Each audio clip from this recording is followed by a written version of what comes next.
Oh, hello there. I didn't see you come in.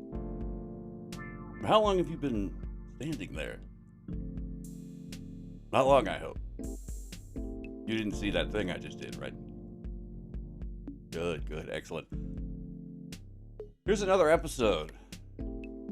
All about freaky alien sex. Minus all the sexy sensuality.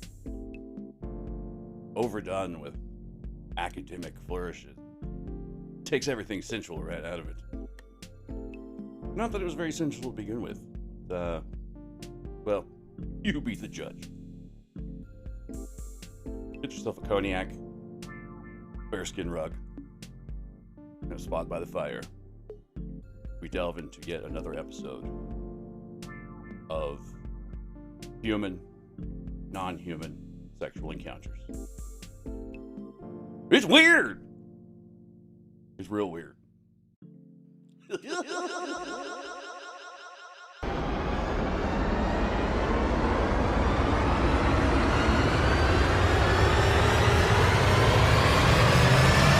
Gender fluid, non-binary.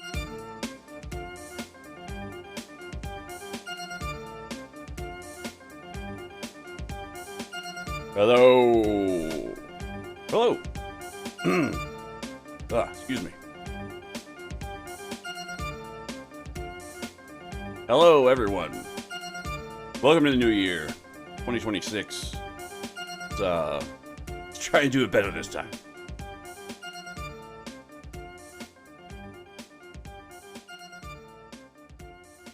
Welcome, one and all, to the show. This show. Kooks, Cranks, and Iconoclast. I'm your host, Mike Lucht. Welcome to a new year, 2026. It's a new year full of new opportunities and learn from our mistakes and do better this time. I'm hoping that, basically, first off, I want to say a massive, massive thank you to everyone that listens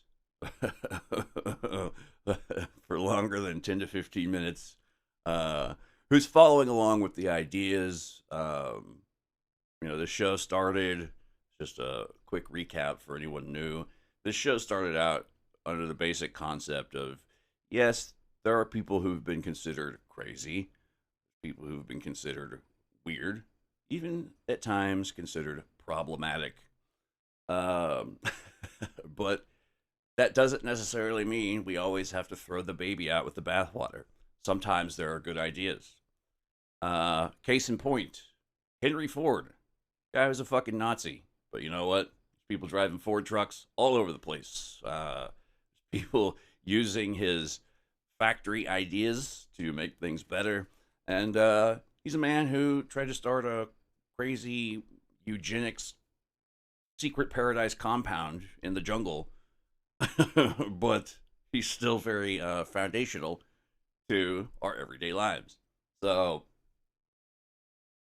it's sometimes separating the art from the artist. And it's not always, that's an extreme example, of course. It's not always a problematic person. I don't know. The idea underlying the show is to look at the people who've contributed ideas, even if the person themselves are considered weird or out of base. First episode ever did was on Dr. Wilhelm Reich, this man who essentially been cast in the almost archetypal mad scientist role as far as history remembers him. But he had a lot of good ideas, some of which were, I'd say, ahead of their time.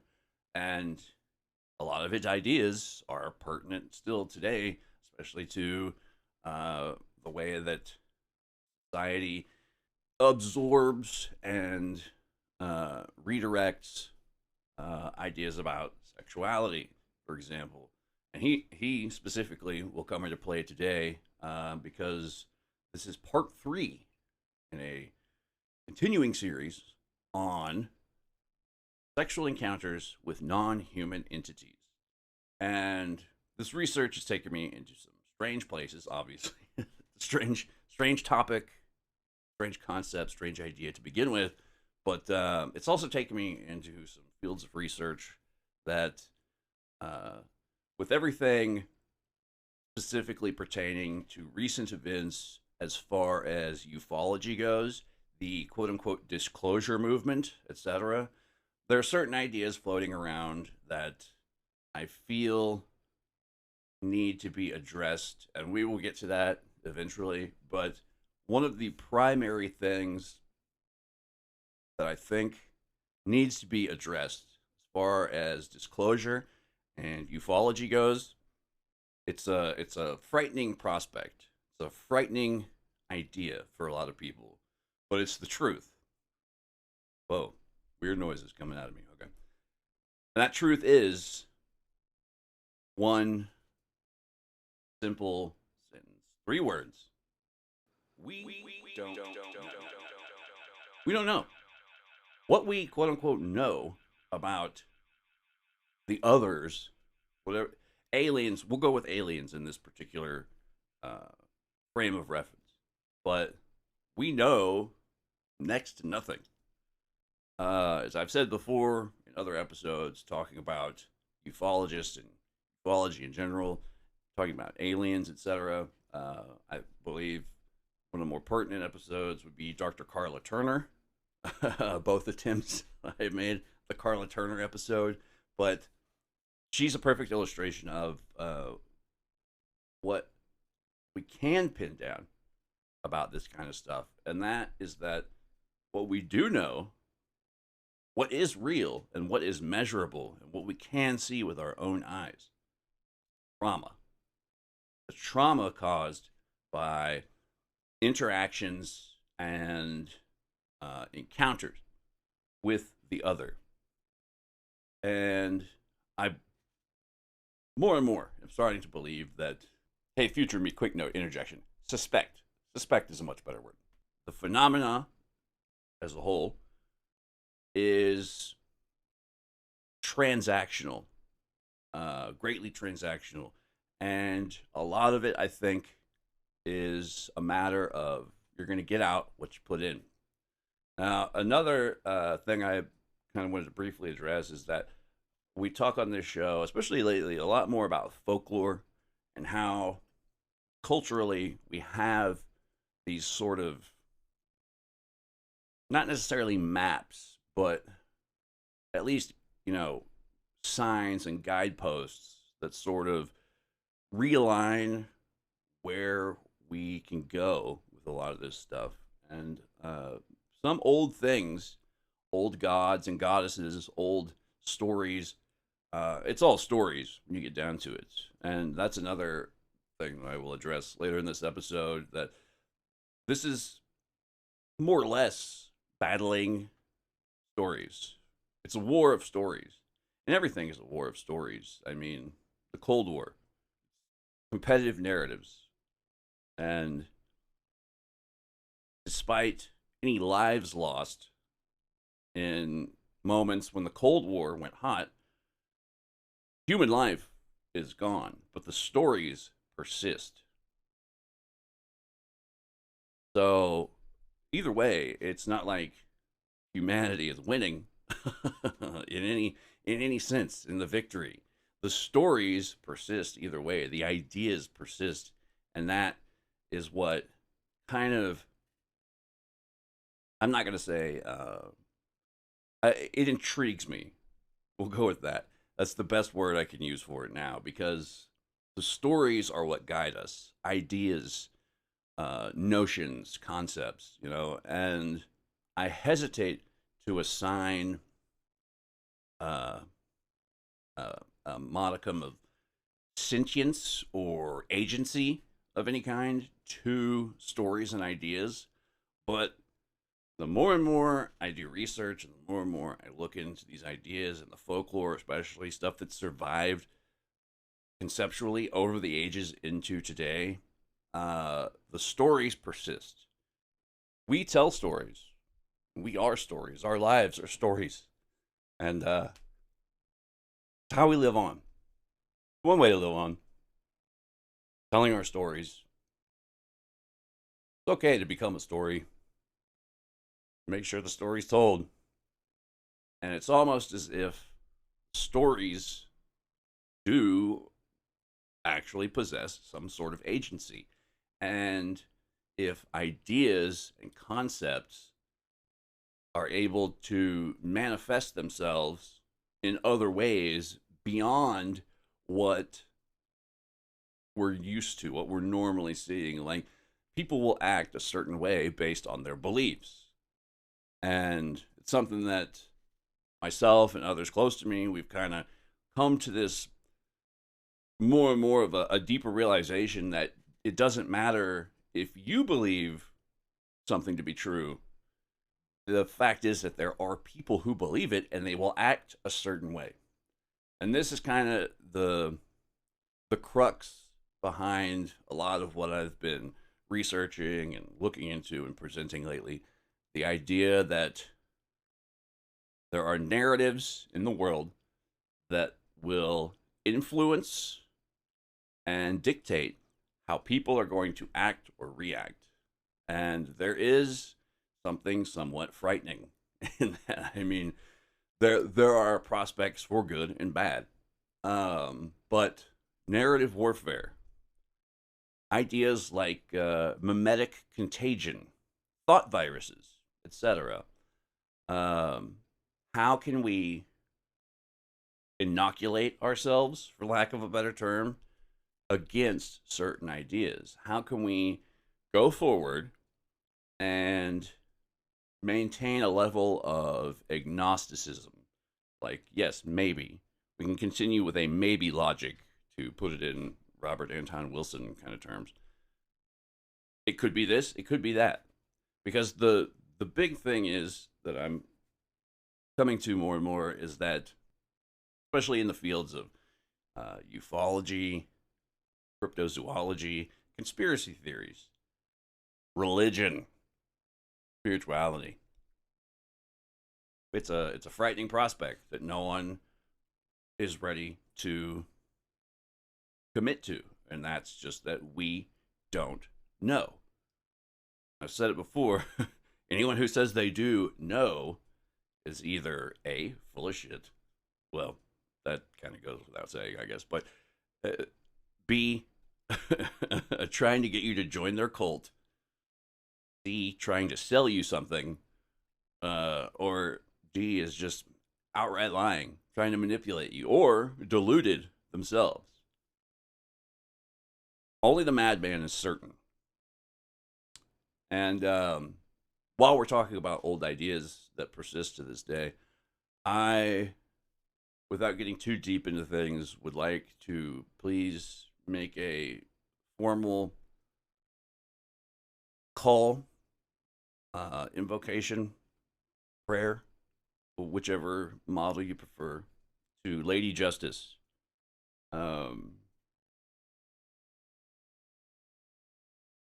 One of the few ancient goddesses that I truly feel inextricably linked with in my heart.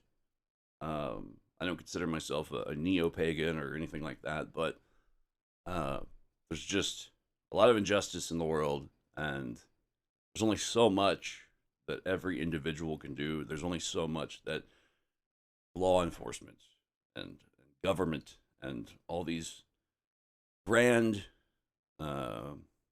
idealistic endeavors that handle this sort of thing, there's only so much they can do. And I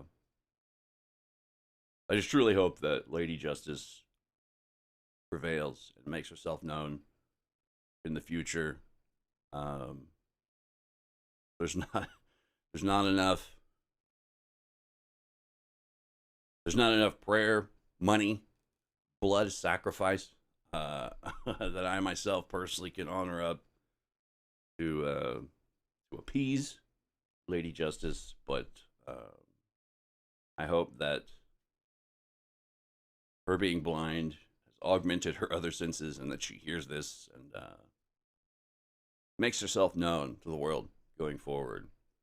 Really, just my underlying cause for everything I do, my underlying viewpoint for everyone on this planet. I don't give a shit who you are. Even people of a totally opposite political worldview and outcome. Everyone. And I know this is going to sound just oversimplified and probably naive to a lot of people, but I just want everyone to be okay. I just want everyone to be okay. I try not to worry about the world because you're going to just drive yourself fucking crazy doing that. It's not too much to take on your shoulders. And I don't know. I really, I don't know. I know it sounds very like, oh, shucks, gee whiz, gosh darn it. Like just a very kind of bumpkiny type idea. But I want everyone to be okay. Don't have to be doing great. Don't have to, I don't have enemies. I don't have anyone that I wish ill upon whatsoever. I just really want everyone to be okay. And considering how things have and can go, just 2026, man. Going forward, I just want everyone to be okay. That goes for you, the listener. That goes for everyone you know. I just want you to do okay. I want you to be okay. And yeah, that's not so much a New Year's resolution, I guess, but going forward, that is my genuine, sincere wish. Once again, I don't care about your politics, your religious beliefs, any of that. As a human and belonging to the world, this grand experiment called civilization that we're trying to keep going. Just yeah, on a basic 1-to-1 level to the billions of you out there. I just want you to be okay, and I hope that is the case going forward. That's my welcome to the new year blather, I guess we'll say. But yeah, 2026. Let's strive for just okay, because that's okay. Okay. All right. So I assume that most people here, if you're a returning listener, not your sexy. If you're a returning listener, I thank you very much. Once again, this is what keeps me going. You guys, I really appreciate everyone who takes time out of their day to listen to these weird theories and ideas, and just it keeps me going. You guys revitalize me. I really appreciate it. I thank you for all the listens and the likes and the thumbs up. And please, more comments. Keep them coming. Like, you can tell me I'm wrong. You can. I want to bounce ideas off of other people, different insights, different points of view from around the world. That stuff I really appreciate when people get into the nuance of things and kind of question stories a little more. And I say that because we're going to eventually, while we're here today to discuss the next level going forward of the concept of human, non-human, intimate interactions. Led me into some stuff, and just some stuff I've seen recently in the world of ufology and the quote-unquote disclosure movement that I want to get into, to just kind of ground people and remind them and remind people that, once again, I know it's a scary prospect, but basically the fact of the matter is we don't know. We don't know. And that's fine. That's okay. Because when you say you don't know, that means anything new, any new information, any new addendum to what we believe, well, not even necessarily believe, what we maintain as data, as our kind of a kind of a good starting point, and so on. This is all stuff that we can add in, process, hopefully take in fully, and just really marinate on certain viewpoints and ideas, and like, it could be this, it could be that. We need to maintain a sort of agnostic, maybe, viewpoint, because once you are locked into an idea, once you believe it, it's foundation, and it becomes a stone that's either going to provide you with something to build off of, or it's going to block the road and prevent you from expanding on the possibilities. And I think a lot of it too is, if there's one thing I've learned from looking into folklore and mythology, the gods of old, one of the biggest sins, to use modern monotheistic parlance, was hubris, pride. And I think it's one of the biggest sins, one of the biggest faux pas that people can engage in today, is to move forward and act as if, beliefs are going to dictate our behavior, what we do, and what we do affects the world, others around us. And hubris, pride, think that you know for sure, that you are certain that something is a certain way. I got news for you. It's not the case. I know it's scary for people to say we don't know. People are scared of the unknown. But we can replace fear of the unknown with curiosity. We can expand upon all that we think we know when we provide ourselves with multiple pathways. We're going to see more. We can take the scenic route. So don't fall prey to pride and hubris. It's okay to say you don't know. And yeah, that idea is going to be explored in depth, more fully fleshed out as we go forward. But my hope for the future, moving forward, especially in the realm of ufology and quote unquote extraterrestrial and ultra terrestrial studies, etc. Inquiries and investigations into quote unquote non-human intelligence, etc. And not just from a freaky, the get freaky sexual perspective. This is just examining data from ages past into today. And this is just one aspect of things. But I mean this for all things, that it's okay to say you don't know. And just in case I haven't yet made it explicit, yes, all of this is a metaphor for everything in life. Examining what we don't know. Ufology is a good symbolic touchstone for life in general. So yes, there is a double meaning. Very astute. You're quite the keen listener. Thank you. It's better to say you don't know than to act upon a falsehood and build upon a dubious foundation. So, yeah. I appreciate you putting up with this on the way into talking about banging aliens, etc., and ultra-terrestrial sex and similar shenanigans. So, yeah, let's go through the list.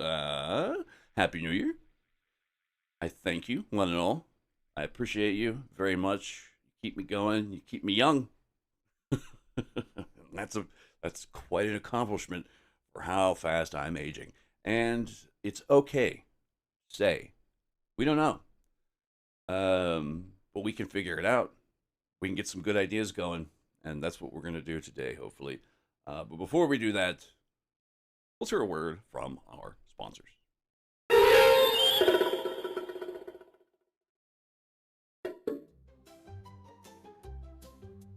Now, I don't know about you. But me personally, after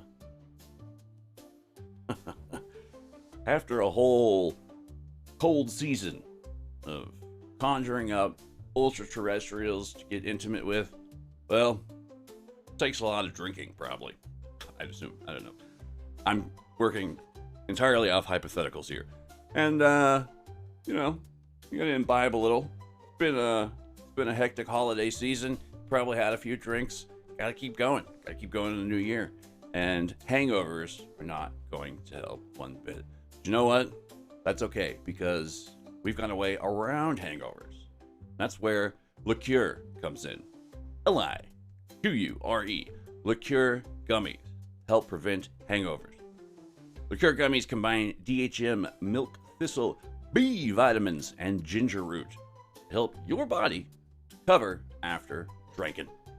They fight fatigue, nausea, and dehydration, so you wake up feeling refreshed. Try them for faster recovery and enjoy an exclusive discount with my promo code ICON, ICON, for 20% off any product exclusively through Kooks, Cranks, and Iconoclast. 20% off any product exclusive. Kooks, Cranks, and Iconoclast.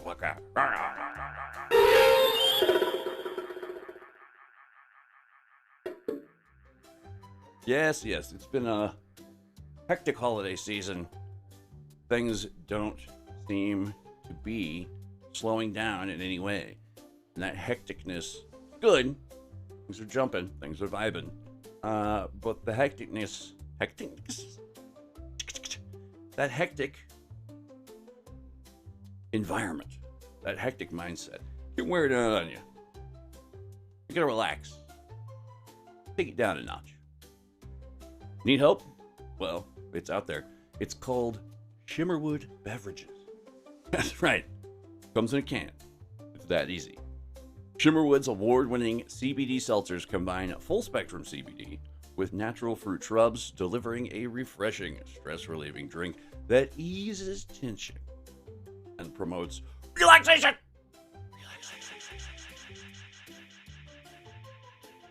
Enjoy an exclusive discount with my promo code ICON, ICON, at shimmerwood.com for 30% off any product exclusively through Kooks, Cranks, and Iconoclast podcasts.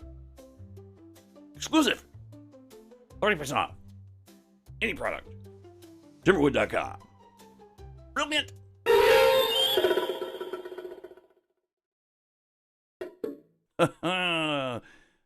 It's a brand new year, and I swear to God, if one more relative asks me when this whole podcasting thing is going to make some money, I'm going to fucking lose my shit. I'm going to officially lose my shit. Anyways, moving on. Ooh. Hail, don't ya? All right. So, let's get into this. I've been wanting to put this out or record this for the last week. Of course, the holidays. I haven't gotten to hammer out all the bugs on my scripto, but I feel like I last episode promised that this would be quite heavy on the high strangeness and the deep weirdness, and I think it is going to deliver. So, jumping into it. In the last episode, traced a long and unsettling through line how experiences that appear across cultures and centuries, separated by time and space, encounters with non-human intelligences, sexual visitations, hybrid offspring, and spiritual unions were ultimately captured, reframed, and rebranded for a specifically Christian worldview. By the time we reach medieval Europe, the interpretive lens has narrowed to the point where ambiguity no longer exists. Whatever these entities were, or were believed to be, or are believed to be, they could no longer be gods, spirits, ancestors, or intermediaries, intercessors of any kind. They became demons. No more questions. Within Christian theology, the universe is rigidly moralized. There's no neutral, supernatural ecology. Only heaven, hell, and the fallen. A fallen world caught in between. And so encounters that earlier cultures understood as initiatory or ecstatic or even creative were reinterpreted as corruptions, violations. Sexual contact, specifically with non-human entities, once framed as sacred unions or divine transmissions, blessings, augmentations delivered through higher powers in its purest form, was now evidence of spiritual treason. The incubus and the succubus, weren't just monsters. They were proof that the devil had learned how to weaponize the human body itself. And what's important is that this wasn't merely superstition, it was systematized. Systemized. There was a system. There's systems, man. Demonologists like Ludovico Sinistrari or Kramer and Springer weren't writing folklore. They were constructing a theology of reproduction. And that's one of the other underlying things about this. I say sex, it's not just sex, it's everything that comes with it. It's reproduction, lineage. A paranoid cosmology in which seminal fluids, wombs, etc., lineage, offspring, and inheritance became contested battlegrounds. The fear was never just sex. It was what might come from.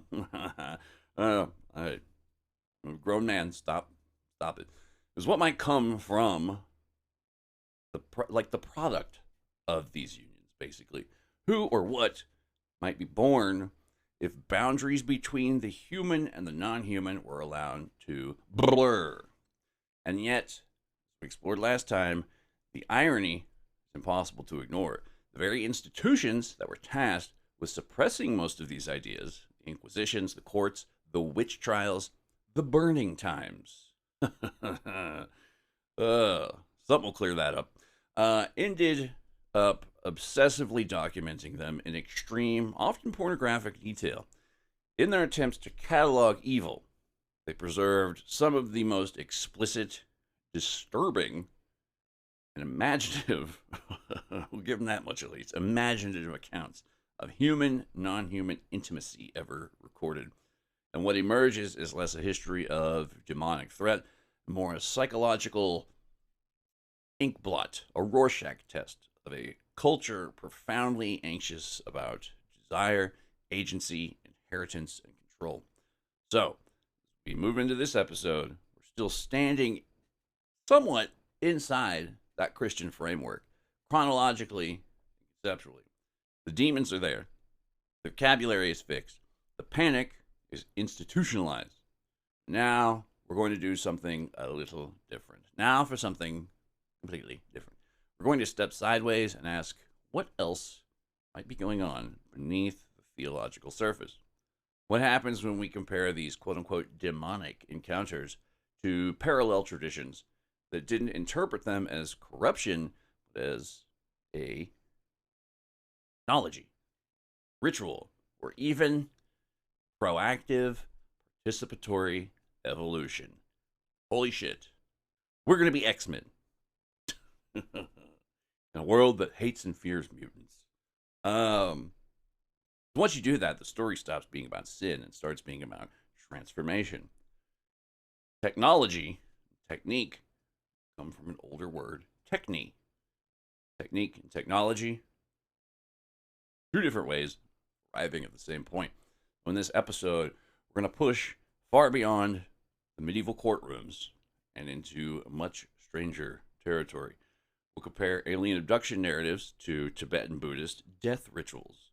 We're going to look at Taoist and Tantric systems treated sex as an interface with non human intelligences rather than some moral failure. We'll trace how Western sex magic, that's right, sex magic, we're going to get into it, government ufology, and Cold War paranoia collide in ideas like the moonchild, the homunculus, and the gray alien, kind of biological and simultaneously narrative. It's important. Narrative mechanism rather than a being on its own. Stories are alive. Stories are possibly writing themselves. We'll examine cattle mutilations. Well, we might not get to cattle mutilations this episode. In fact, cattle mutilations have branched out into something so much weirder on the material that I've been doing. That's probably going to get its own episode, actually. So if we had time, we'll touch on it a little bit today. But yes, cattle mutilations, ancient sacrifice. We'll talk about occult eugenics. I know I throw this phrase around a lot. Hopefully today is the day that I will in-depth kind of define and explore this idea. It is not a racial idea. It is not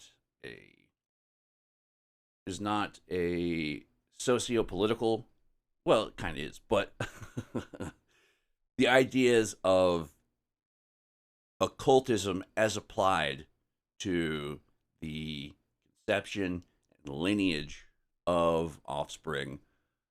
And by the time, well, the possibility that reproduction itself, human or otherwise, has always been susceptible to outside intervention. By the time we reach Wilhelm Reich, orgone energy, preter-human intelligences, and modern contact rituals, we're going to be asking a question that may be more unsettling than demons ever were, or could be. But what if some of these encounters weren't meant to destroy us, but to change us, to mutate us, something new? I'm not saying necessarily better, not necessarily worse, different, perhaps something, someone's fairly better suited to exist in the world of tomorrow. Just an idea. Who knows? We'll see. Long before Christian Europe hardened these encounters into a demonological crisis, religious traditions in Asia already developed highly sophisticated systems for understanding sexuality as a cosmic technology. In Indian tantric traditions and Chinese internal alchemy known as Neidan, sexuality was not treated as a moral problem to be solved. It's not an issue that needs to be fixed, but it's an energetic process to be refined, circulated, and sometimes weaponized against entropy, death, and decay. And these systems emerged centuries before the medieval witch hunts. Much of it, even before Christianity was even an idea, and were formalized within monastic, yogic, and priestly lineages. Multiple lineages, many lineages, complete with manuals, diagrams, initiatory stages, internal hierarchies, and strict ritual controls. So sex in this framework was not an indulgence, it was a form of engineering, kind of mechanics. Technology, technique. In Tantra, particularly with Hindu Sakta and Buddhist Vajrayana lineages, the human body is understood as a microcosm of the universe, threaded with subtle channels, or nadis, I believe is how you pronounce it, energy centers, or chakras, and latent forces like Kundalini. The fiery serpent crawls up the spine and jumps in the brain and does what it does. It's, for some people, a Zen moment of enlightenment. For some people, it drives them fucking crazy. Sexual ritual, sometimes symbolic, sometimes literal, was used to awaken and stabilize these forces. Tantric cosmology doesn't assume that all intelligences involved in these processes are necessarily human. Deities, bodhisattvas, dakinis, yaksas, nagas, dharmapalas, and other non human beings appear not as hallucinations or metaphors, but as actual participants in visionary, dream, or ritualistic sexual encounters. In many texts, unions with these beings function as initiations, transmissions of knowledge, or accelerants towards spiritual liberation, the liberation of consciousness. Where Christian theology saw seduction and corruption, Tantra, for example, often saw instructions and empowerment. So similarly, Taoist internal alchemy approached sex through the management of Jing, Qi, and Xin, essence, vitality, and spirit, respectively. Nadon was described in various texts as the refinement of sexual energy into spiritual substance through disciplined practices of breathing, visualization, and ritualized intimacy. These traditions also include encounters with immortals, mountain spirits, star gods, and other non human intelligences who guide, test, or assist the practitioner. And sexual union, whether physical, visionary, or internalized, could serve as a means of absorbing non human vitality, stabilizing longevity practices. The search for immortality gets wrapped up into this, the Philosopher's Stone, or gestating a transformed spiritual body. Mutation. Mutation is going to be a big through theme in this episode. In both Tantra and Nadon, sex becomes a bridge technology. It's a liminal interface between human biology and non-human intelligence, aimed not at sin or pleasure, but at transcendence, survival, and post-human survival, or post-human continuity. Post-human. Some people have theorized that certain aliens, not necessarily grays, but they usually get the brunt of it, are actually future humans coming back to the past to I don't necessarily know, but to basically ghosts of Christmas future things around and jingle jangle with our genitalia for whatever reason. But there are ideas, specifically in Vajrayana Buddhism, that certain Buddhas or bodhisattvas, people who have reached enlightenment, and specifically with bodhisattvas, people who've reached enlightenment, and rather than remove themselves from the wheel of reincarnation, they jump back in the double dutch of existence to guide and help all sentient life to spiritually evolve towards higher realms, higher states of consciousness, towards enlightenment. And certain Buddhas and Bodhisattvas are essentially, from a personal level, like your future self, your idealized self. And this idea is kind of mirrored in the Western occult idea of the holy guardian angel. You see a lot in thelemic ideas, like that's making contact with your holy guardian angel is one of the main underlying ideas behind all that shit that they do. So the idea of this future you that is the best you can be, sort of reaching back retroactively to say like, hey, this is how you can be me, and so can you, America.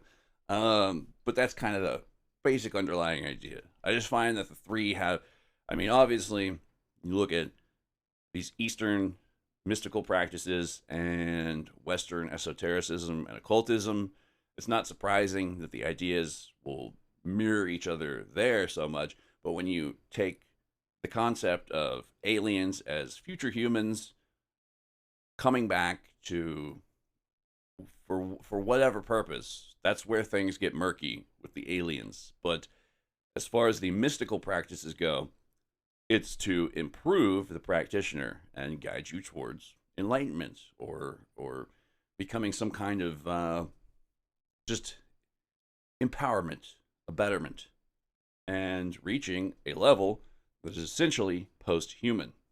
Because as humans, obviously, we are flawed creatures, we're flawed creations, so it's taking evolution, whether it be spiritual, physical, biological, whatever, it's taking it and taking control of it. It's taking control of evolution. Voluntary, proactive, participatory evolution. So, in South Asian tantric traditions, both Hindu and Buddhist, sexuality was integrated into a broader metaphysical system that treated the body as a ritual instrument. Tantra emerged within religious environments that already accepted a vastly populated cosmos. There's gods, semi-divine beings, devas, asuras, spirits, ancestors, and celestial intelligences, celestial bureaucracy, hungry ghosts, demons, angels, put under different names, titans, demigods, avatars, etc. Non-human species, the Nagas, the reptilian snake people. God, what else? Garuda. The bird folk. There's several bird species in Buddhist and Hindu traditions specifically. I believe there's just all kinds of different humanoid species that you see strangely mirrored also in today's ufology. Reptilians, obviously, is a big one, but there are avian avian groups. There's the Lyra. This is getting into like Starseed and Star Child type stuff, or like you have it's almost Scientology territory where you have an alien soul, but you're reborn in a human body. Very much smacks of otherkin and close to furry ideology to a degree. But it's pretty much a given. It's taken as almost an inevitability in some of these spiritual practices and belief systems that contact and interaction and even transaction with non-human entities is expected. It's an inevitability. It's going to happen sooner or later. Tantric practice generally involved long periods of preparation rather than spontaneity. Practitioners undertook fasting, vows of silence, mantra repetition, visualization, breath discipline, various dietary restrictions or changes, nutritional undertakings and endeavors, extended meditation, etc., to reshape perception and stabilize consciousness. Altered states were not accidental side effects, but the explicit goal. Though these were achieved primarily through biological means and through psychological discipline rather than intoxicants. However, in today's society, we ain't got time for that shit. So obviously, psychedelic drugs have become a major throughway into this. The aim under all of it was to basically dilute, you big galoot, or thin the boundary between the human nervous system and the wider cosmological field that it reflects. So that's kind of the underlying idea, as far as I understand, with yoga in general, trying to reach most of these states where the boundaries between self and other, so yourself, everything else, the cosmos at large around you, sort of reach this melting point that the two become one. So within this framework, sexual ritual or ritualistic sex, when it's there, it was not taken lightly. It functioned as a sacramental convergence, oftentimes astrologically, symbolically aligned with deities or non-human beings and embedded in various mythical narratives. So encounters with non-human beings such as dakinis, yaksas, nagas, etc., or spirit guides, etc., were understood as initiations, spiritual initiations into traditions, etc.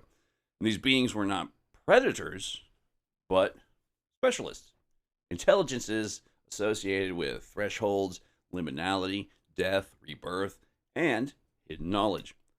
Sexual or erotic contact, whether visionary, dream-based, or ritually embodied, was believed to transmit insight, empower the practitioner, or accelerate spiritual transformation. Transformation into what? We don't know. We don't know. Good or bad? Don't know. But crucially, Tantra did not assume desire itself was evil. Instead, desire was viewed as a fuel. Dangerous if uncontrolled, transformative if refined. What, you doing that gasoline over there? See, gasoline can work both ways. Where Christianity framed sexual contact with non-human entities as evidence of deception or sin, Tantra, for example, interpreted similar experiences as tests of our potential. The danger wasn't the entity, but the practitioner's inherent fault, potential instability, essentially. I believe there's a similar concept within Christianity, or I guess it comes from Christianity or spiritualism, but it's discernment. It's the refining of the sense of what kind of entity are you dealing with, instead of just automatically assuming it's a demon. It's a demon. So, improper engagement It's broken down, boy, in its purest form. could lead to obsession, delusion, collapse of personality, possession, even. But so could any potentially powerful spiritual practice. Hey, future self again. I just want to interject one more time just to clarify.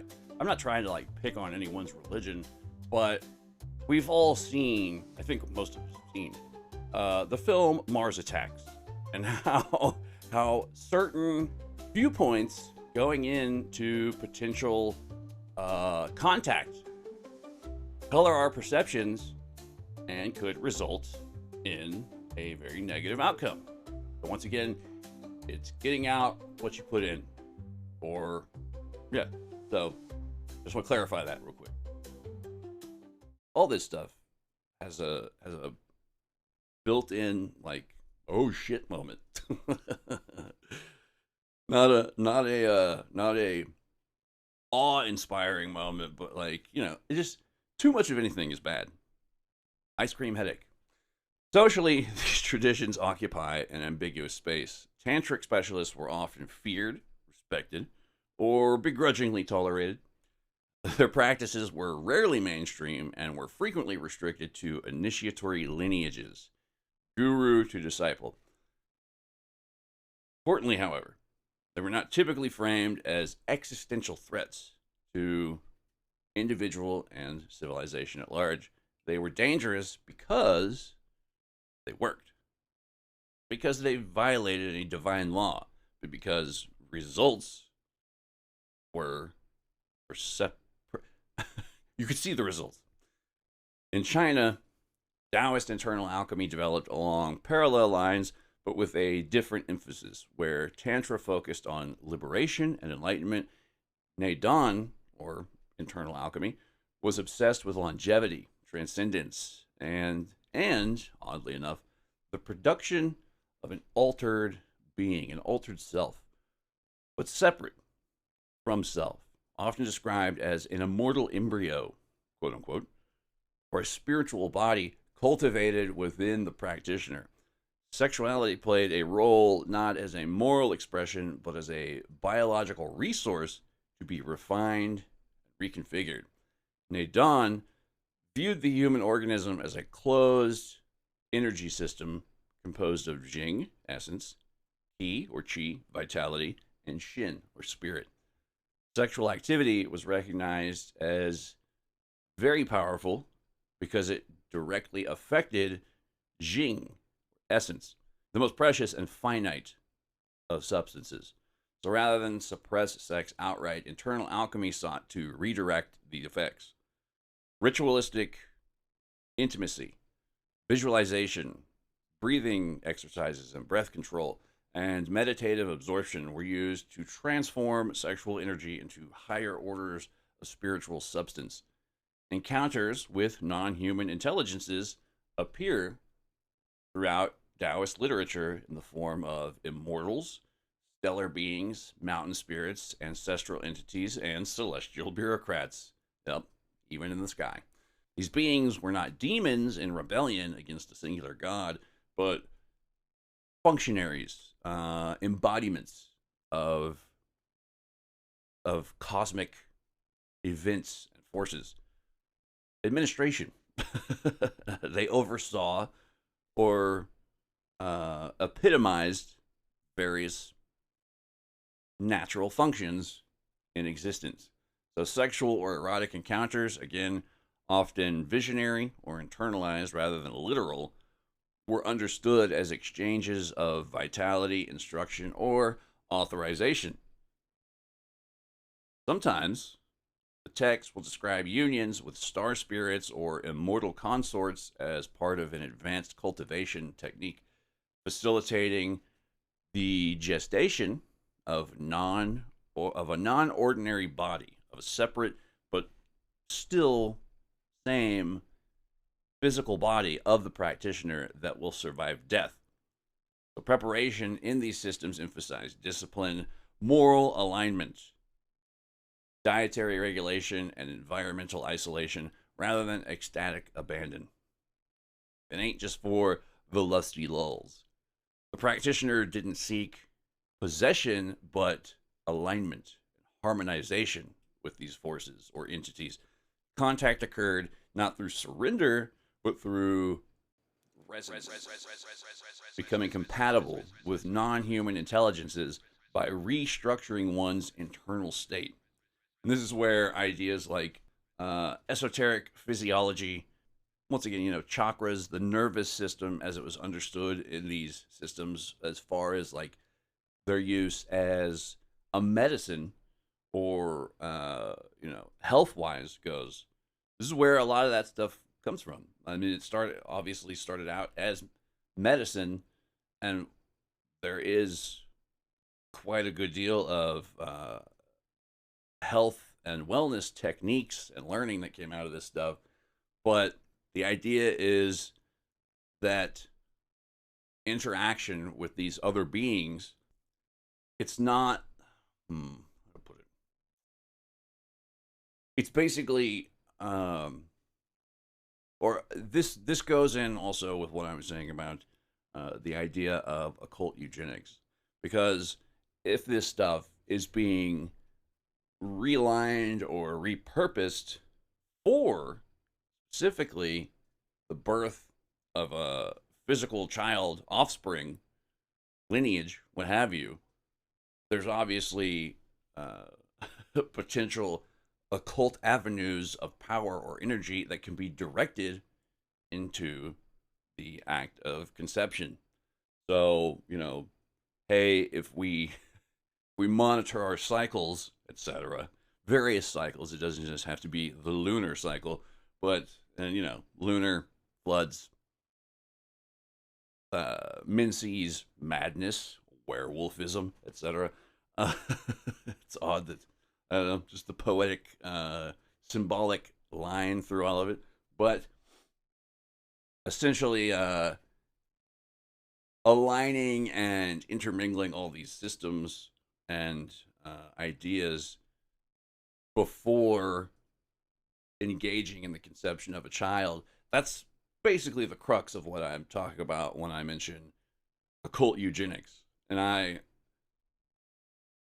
don't 100% ascribe to the idea that there are bloodlines out there, elites, quote unquote, who have adhered to these systems. But once again, it's not necessarily what you believe. It's that someone somewhere believes something and acts accordingly. So, but that's the big, I'll say the big underlying crux of the idea of occult eugenics. So, moving on. Tantra and Nadon practitioners, they occupy a liminal space in society. Some were court advisors, some were doctors, some were hermits, some were wandering nomads, some were absolutely terrifying psychopathic motherfuckers. But some were just friendly neighborhood Spider-Man, you know? So, just like any other field of practice, you have your extremes and everything in between. But these practices were respected, regulated, and occasionally suppressed. Again, not because they were seen as diabolical. The danger lay in imbalance, not contamination. It's the person themselves who presents the potential danger, and whether or not they've properly prepared themselves to engage with the other. Now, what's striking in these experiences themselves often resemble one another across cultures. There's visions, paralysis, the erotic contact, instructions by non-human beings, bodily transformation, etc. The difference lies almost entirely in the interpretation. Your interpretation of the situation. Eastern systems assumed a plural, morally complex cosmos in which non-human intelligences could be teachers, allies, or hazards, depending on the context. It's not an either or, heaven or hell, good or bad, black and white, dark and light, blah, blah, blah. There is nuance to the system. There is circuitry, by which I mean circuits, circuitous paths, fractal nature to it. It's not just a fork on the road. It's many roads. There's no end to these roads. How many there are, but a lot of them may lead to the same place. Roads? Where we're going, we don't need roads. Roads. Rows. Rowards. Wow. That's a total weird word, isn't it? That is a freaky word, man. Very, very freaky.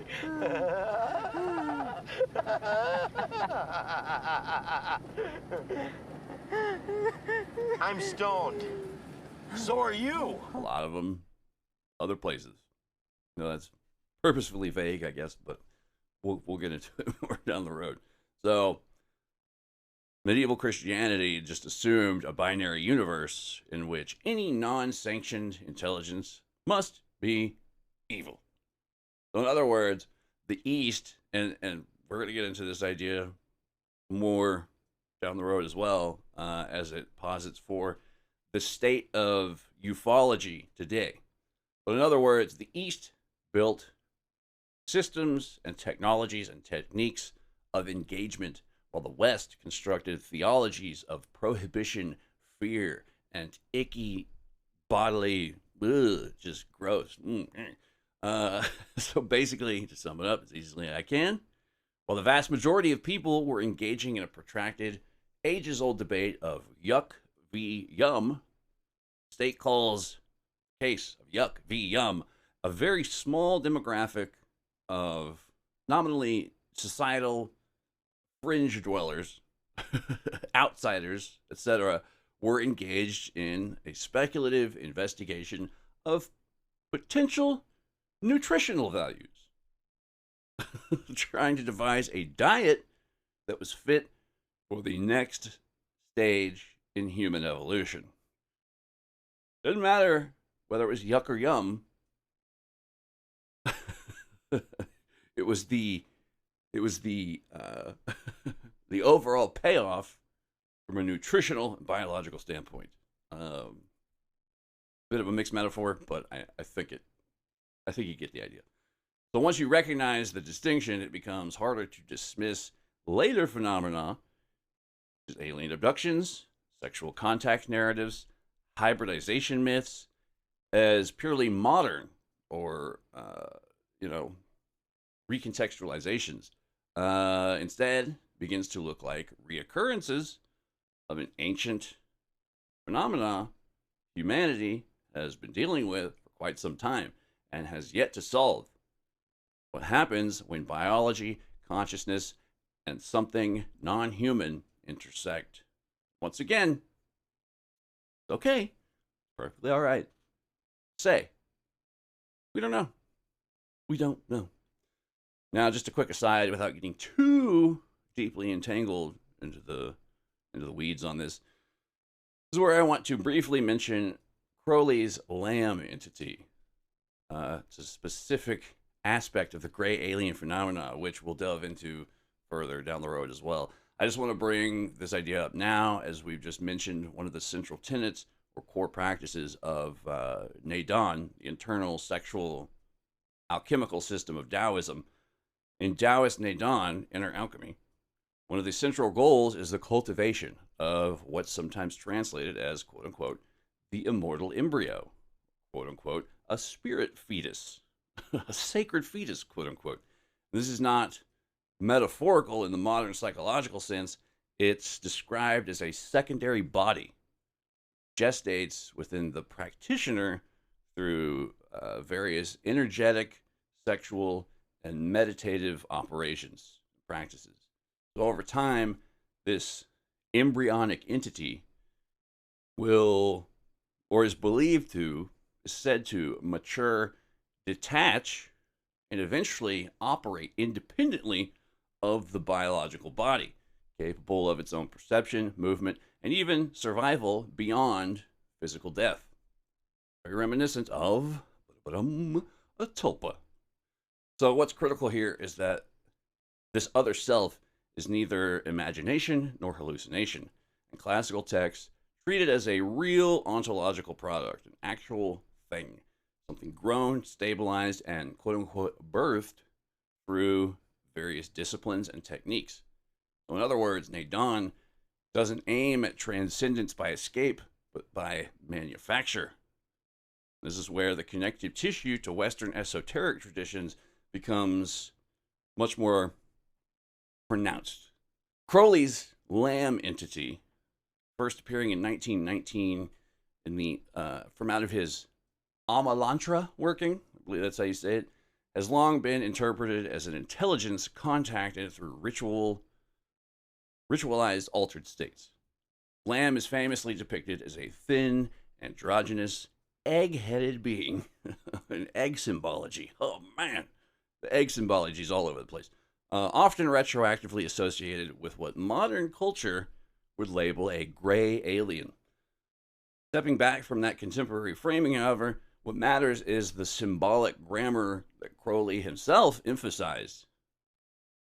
Lamb is explicitly associated with the egg, the ovoid head, the embryonic symbolism. The word lama means the way, I believe, but lama, pointing toward Tibetan initiatory lineages, the idea of a liminal identity, neither human nor God, something in between, and as a communicative function, acting as a transmitter rather than a ruler, a sky daddy of just another stripe. It's a device. It's a radio, spirit radio of sorts. So if Neidan, Taoist internal alchemy, describes the cultivation of a secondary subtle body, then Lamb represents an externalization of that concept. It's a being that looks embryonic and exists in an intermediate state and appears through controlled ritualistic conditions.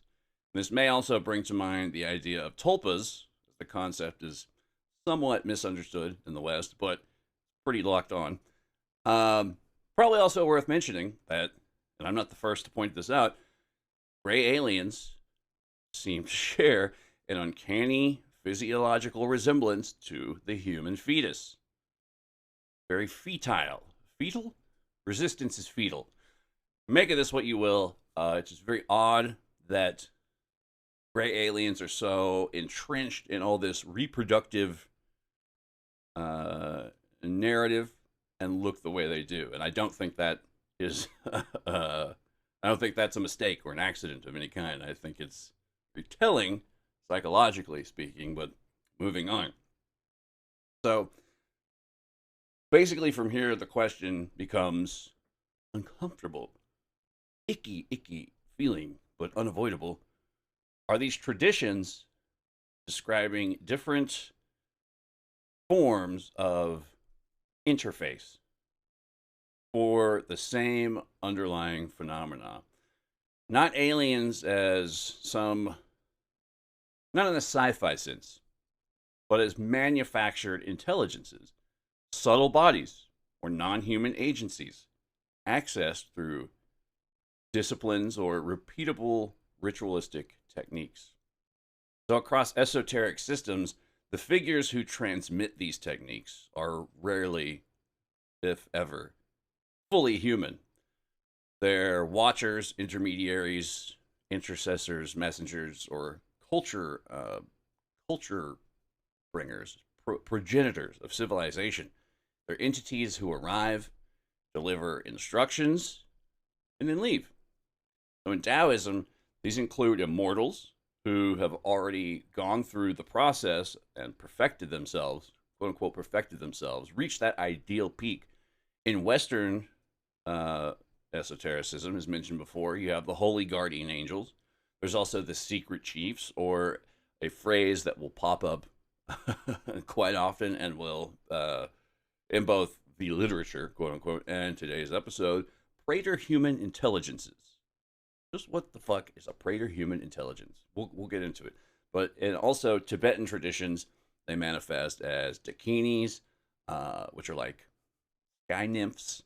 There's dharmapalas, which are wrathful protectors, the scary looking guys, but are also fucking badass and metal looking. And then there's siddhas, who are essentially human operators who have gained extra human abilities through practices. So what unites them all is not their appearance, but how they function. They don't demand worship, despite some YouTube videos I've seen that people, I don't know.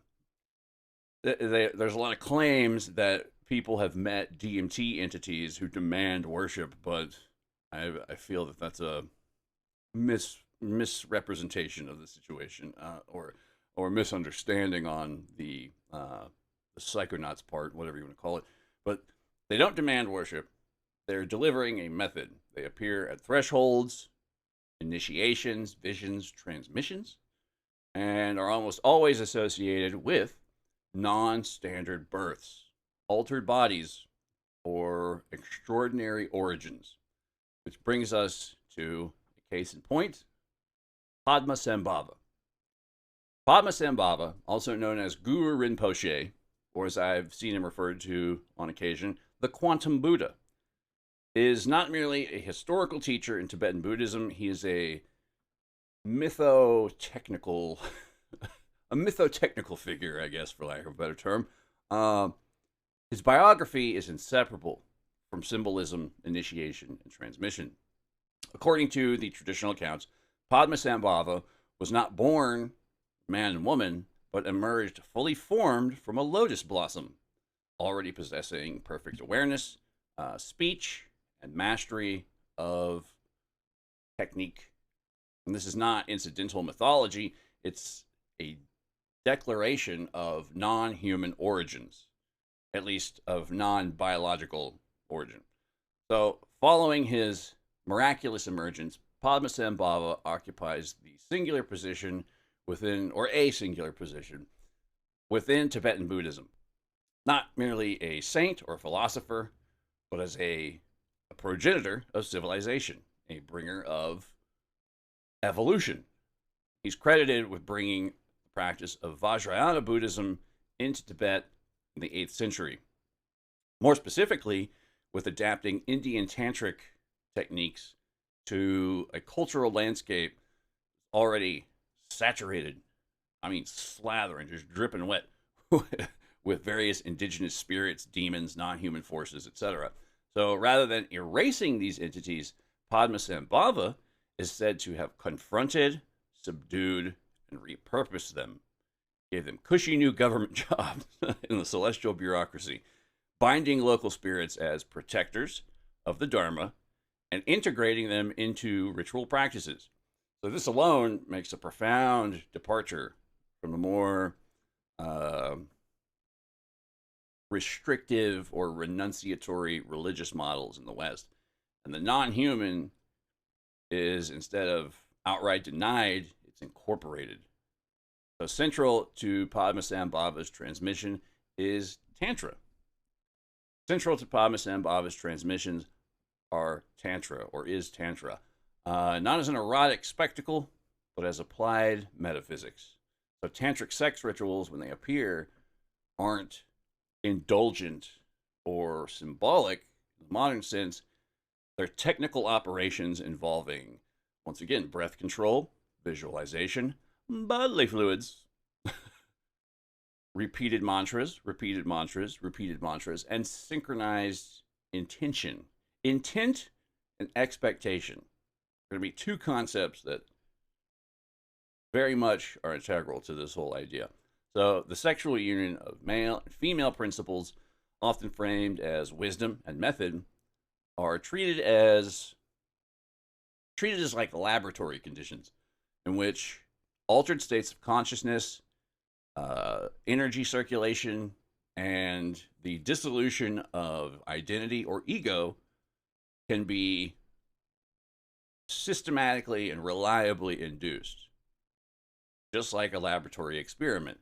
So in some lineages, these practices are explicitly aimed at generating subtle bodies, awakening dormant human capacities that already exist within our potential, or accelerating insights, revelations, realizations that might otherwise take multiple lifetimes to achieve. So from this perspective, Tantra functions less like a theology and more like directed biological and, for lack of, I guess, theological and ontological modification.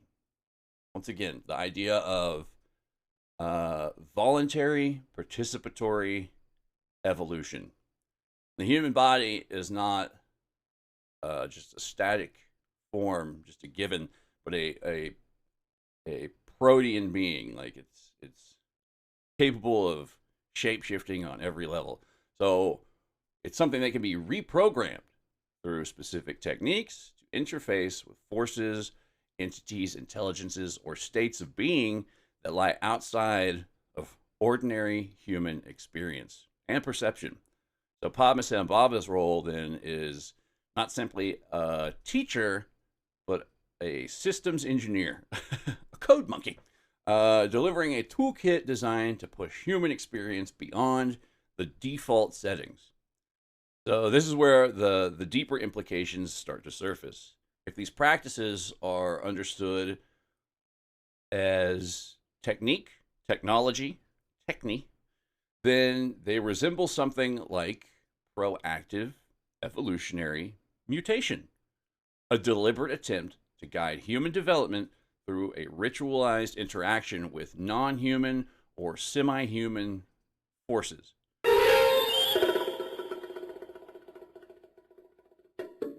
Hey, future self, interjecting one more time. Not quite a bodhisattva, but almost there. I want to interject real quick. Isn't it odd that all of these creatures and entities that we refer to as quote-unquote alien Remembering the definition of alien, something completely other. They don't have arms, legs, heads.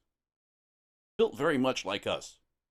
Built very much with all the necessary parts to get it on. Just saying. Just saying. I don't know what that means. Pointing it out. Back to the future I go.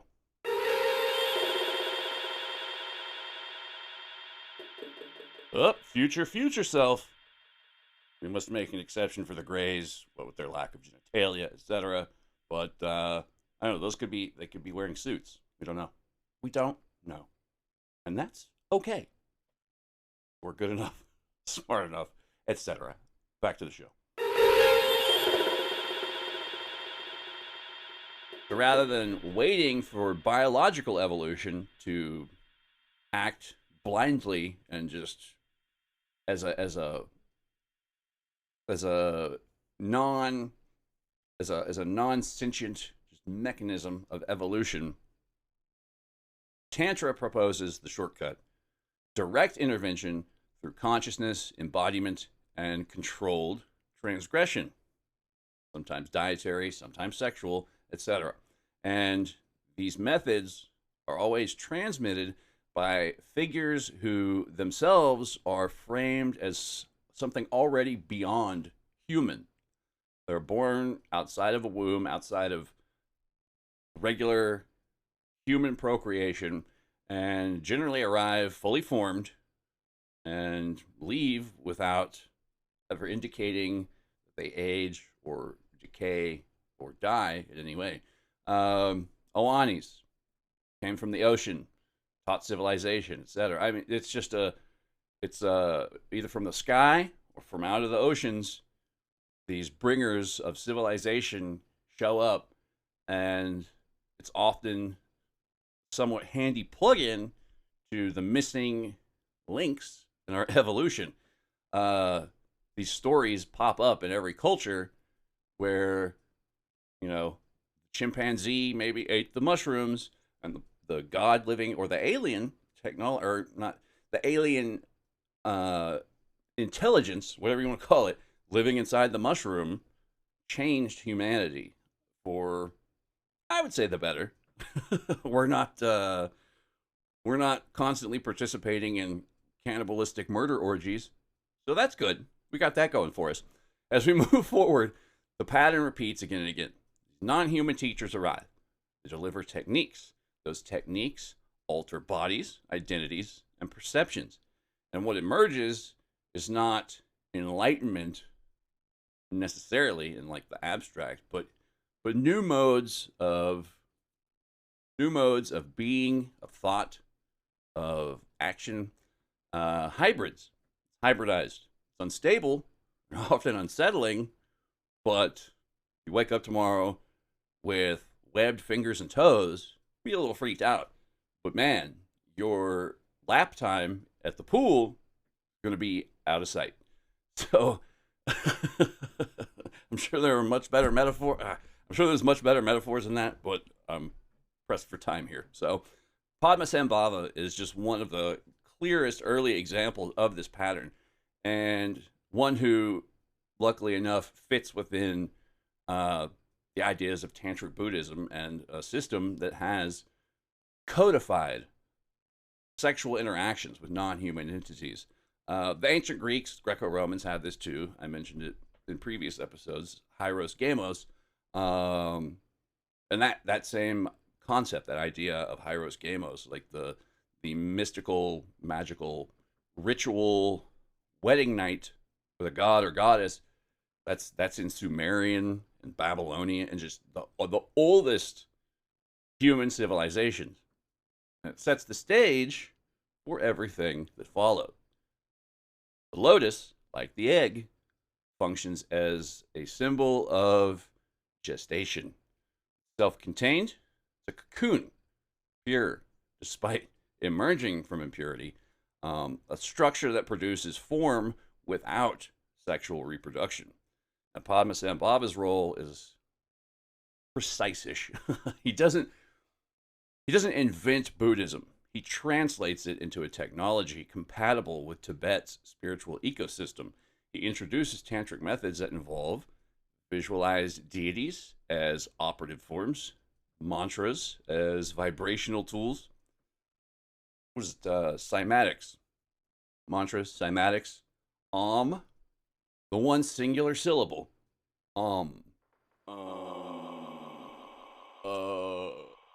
What?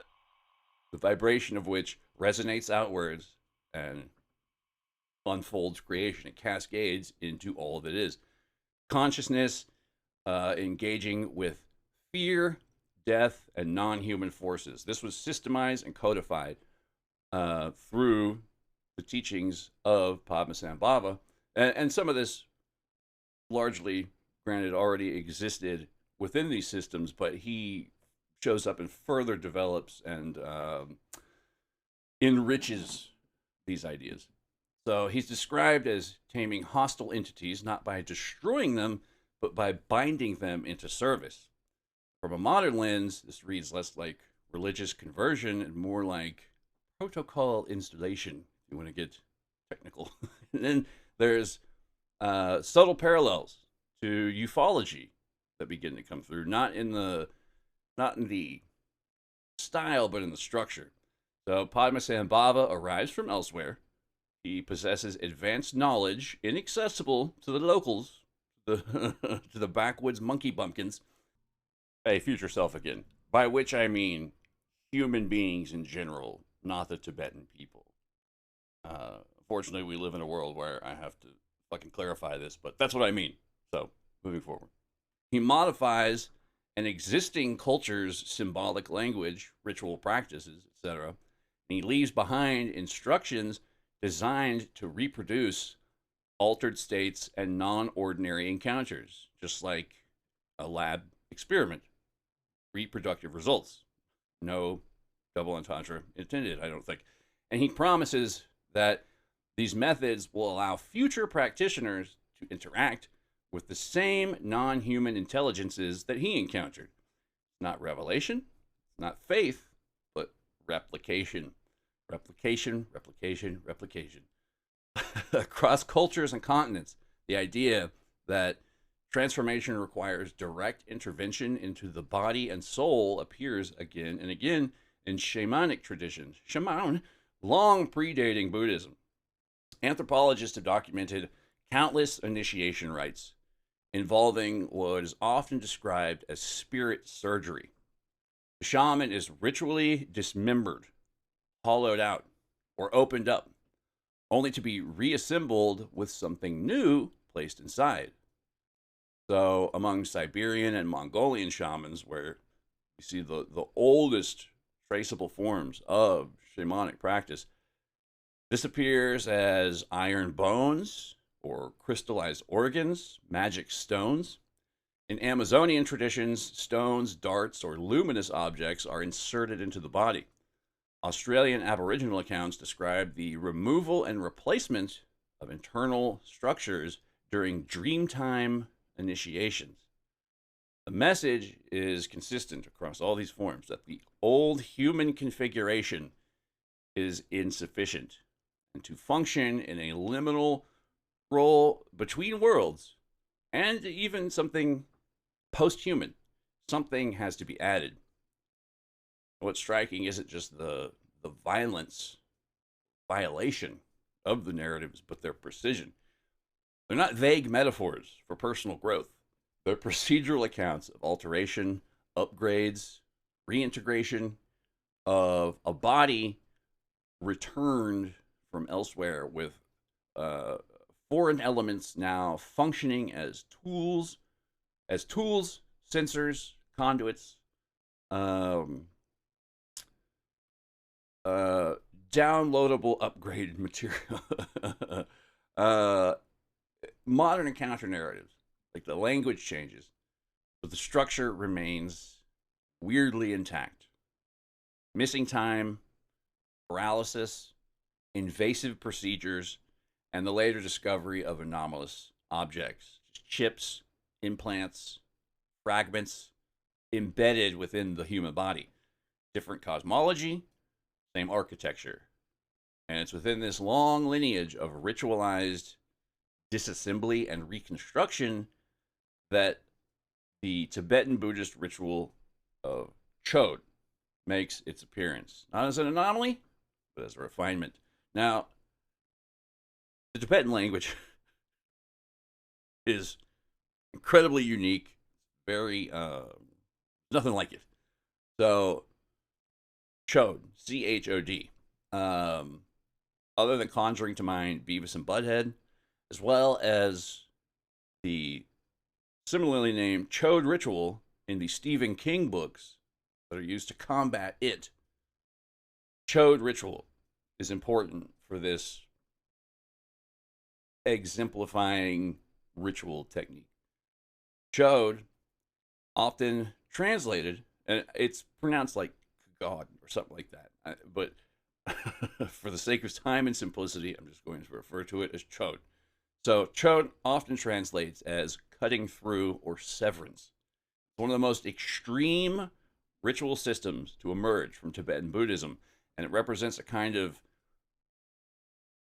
apex point for many of the ideas we've been circling so far. So while the formal codification is traditionally attributed to one Magick from the 11th century, Chode exists squarely within the tantric ecosystem associated with Padmasambhava and the Vajrayana Buddhist transmissions that he helped establish. Like so many of these systems, it arrives through a non-ordinary lineage. Magick herself is said to have received the teachings through visions, direct encounters, and transmissions from non-human or superhuman intelligences. Greater-human intelligences, perhaps? Same thing. But through those channels, as opposed to conventional monastic instruction alone. So at its core, Chode is a ritualized confrontation with fear, ego, and the boundaries of the self and other, but not through avoidance or purification. Instead, the practitioner deliberately offers their own body as food through visualization, chants, drumming, and altered states. The practitioner imagines their physical form being dismembered, liquefied, cooked, distributed, and consumed at a feast to an assembly of beings. They're demons, spirits, ancestors, gods, or wandering non-human entities who just happen to be passing by at the time. Nothing's excluded. The most terrifying beings aren't banished. They are invited, fed, and satisfied. And hopefully, as intended within the ritual, this is kind of how, this is a method similar to how Padmasambhava was able to conscript other non-human entities into working for and with the Dharma. And through a act of mercy of giving yourself, it's basically being Jesus and handing out Jesus crackers to all the spirits and demons, saying, you know, here, feast up, piece of me. So it's not symbolic self-loathing or theatrical masochism. In Chode logic, the ego survives precisely because it is defended, armored, concealed. By offering the body and identity willingly, the practitioner cuts through attachment to the illusion of a singular self.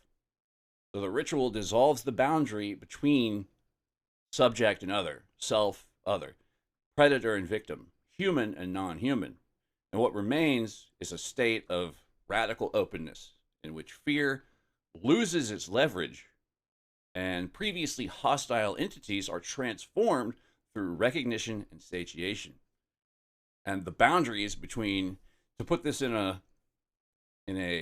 UFO abduction scenario, you're all becoming one, basically. A part of you becomes a part of them, and a connection, a channel is built. So historically, Chode was often practiced in charnel grounds, cemeteries, funerary grounds, wilderness areas, or places associated with death and danger. haunted locations or believed to be haunted locations, liminal zones where the boundary between worlds is already thin. Practitioners weren't retreating from the world, but moving directly into the most destabilized or destabilizing places. The drum beats, the chanting, the visualizations, they all functioned as part of the interface, turning the practitioner into a shared, tuning the practitioner into a shared ritual environment populated by intelligences that weren't imaginary, and they weren't fully material, much like what we somewhat akin to how we somewhat conceptualize ultra-terrestrials today. So seen through a lens we're looking through, Chode begins to look less like an exotic religious rite, more like a potential codified system for controlling the encounters. The practitioner enters an altered state, signals availability, establishes the ritual protocol, and engages with a wide spectrum of non-human entities in a structured, repeatable way, laboratory conditions. The offering of the body, often described in visceral anatomical detail, functions as a kind of currency or access key, enabling communication, transformation, or release. This is, and the only just now, like in the last day, before I really got to sit down and play with the idea in the scripting portion of all this, the parallel to Jesus the Christ, may peace be upon him, offering his body and blood and the communion. So, hey, communion, see? This is where the modern parallels start to get real weird. So contemporary abduction accounts frequently include elements that echo Chode ritual with strange precision. Paralysis or surrender, the sense of being removed from the body, intrusive examination or disassembly, overwhelming fear, followed by calm or disassociation, and encounters with non-human intelligences that seem both clinical and ritualistic. So the experiencer is rarely an active agent. Instead, they're made available. Their body becomes a site of procedure, exchange, and modification. Memory fragments return later as images, sensations, or symbolic narratives that resist being easily interpreted or pigeonholed into any one belief system, perceptual overlay, whatever you want to call it. So once Chode is understood on its own terms, the parallels to modern abduction narratives become pretty difficult to dismiss. So for a beat-by-beat analysis, in Chode, practitioner deliberately enters an altered state, often through rhythmic sound and isolation. In abduction accounts, the experiencer reports sudden paralysis, disassociation, or a shift in perception. Chode, the body is ritually dismembered, reduced to its components, and rendered consumable. In abduction reports, the body is examined, penetrated, altered, often with clinical detachment. In Chode, non-human entities gather not as metaphors, but as participants in a structured exchange. In abduction narratives, non-human beings appear as observers, operators, or technicians. In Chode, the practitioner survives by surrendering ownership of the body, the ego, and offering it freely. In abductions, resistance is often futile. Calm or compliance follows the terror, though. Sometimes, if at all, if fear is present at all. Strange how in many abduction narratives, people seem to have this sort of, and all I can relate it to is if anyone out there in Radical Radio Land has had the distinct pleasure of of partaking in use of lysergic acid dithylamide, there's a certain sort of occasional detachment where you can enter this sort of a mind state of whatever happens, happens. and it's all cool. It doesn't necessarily mean that good or bad. It's just, what happens will happen. And that's kind of the closest thing I can associate with a lot of these abduction narratives, in that people are like, just whatever was going to happen is going to happen. And even though it's terrifying, they seem to have entered some kind of altered state or mood, emotional state, where it's just like, yep, cool. I mean, that's weird. That is weird. That's weird stuff. But that's what's happening. So, in Chode, the encounter results in transformation. Fear dissolves, identity shifts, new capacities emerge. In abduction accounts, the experiencer frequently reports lasting psychological and physiological, sometimes often perceptual changes. In both cases, the experience resists clean integration into ordinary everyday life. Memory fragments will surface later. Meaning slowly arrives. Screen imagery becomes dissected. No pun intended. Later on, the meaning cascades out of it, blooms like a blossom out of various potential symbolic imagery that shows up. The owl is probably the most frequently cited. I hear a lot of people say with deer also. But as far as screen memories go, that's probably the most consistent. In fact, there's even a whole book written about it called The Messengers, which I plan to dive into at some point. It's on the reading list somewhere. But the person who returns is not the one who left. The voyage, it wasn't the destination, it was the voyage that changed you, man.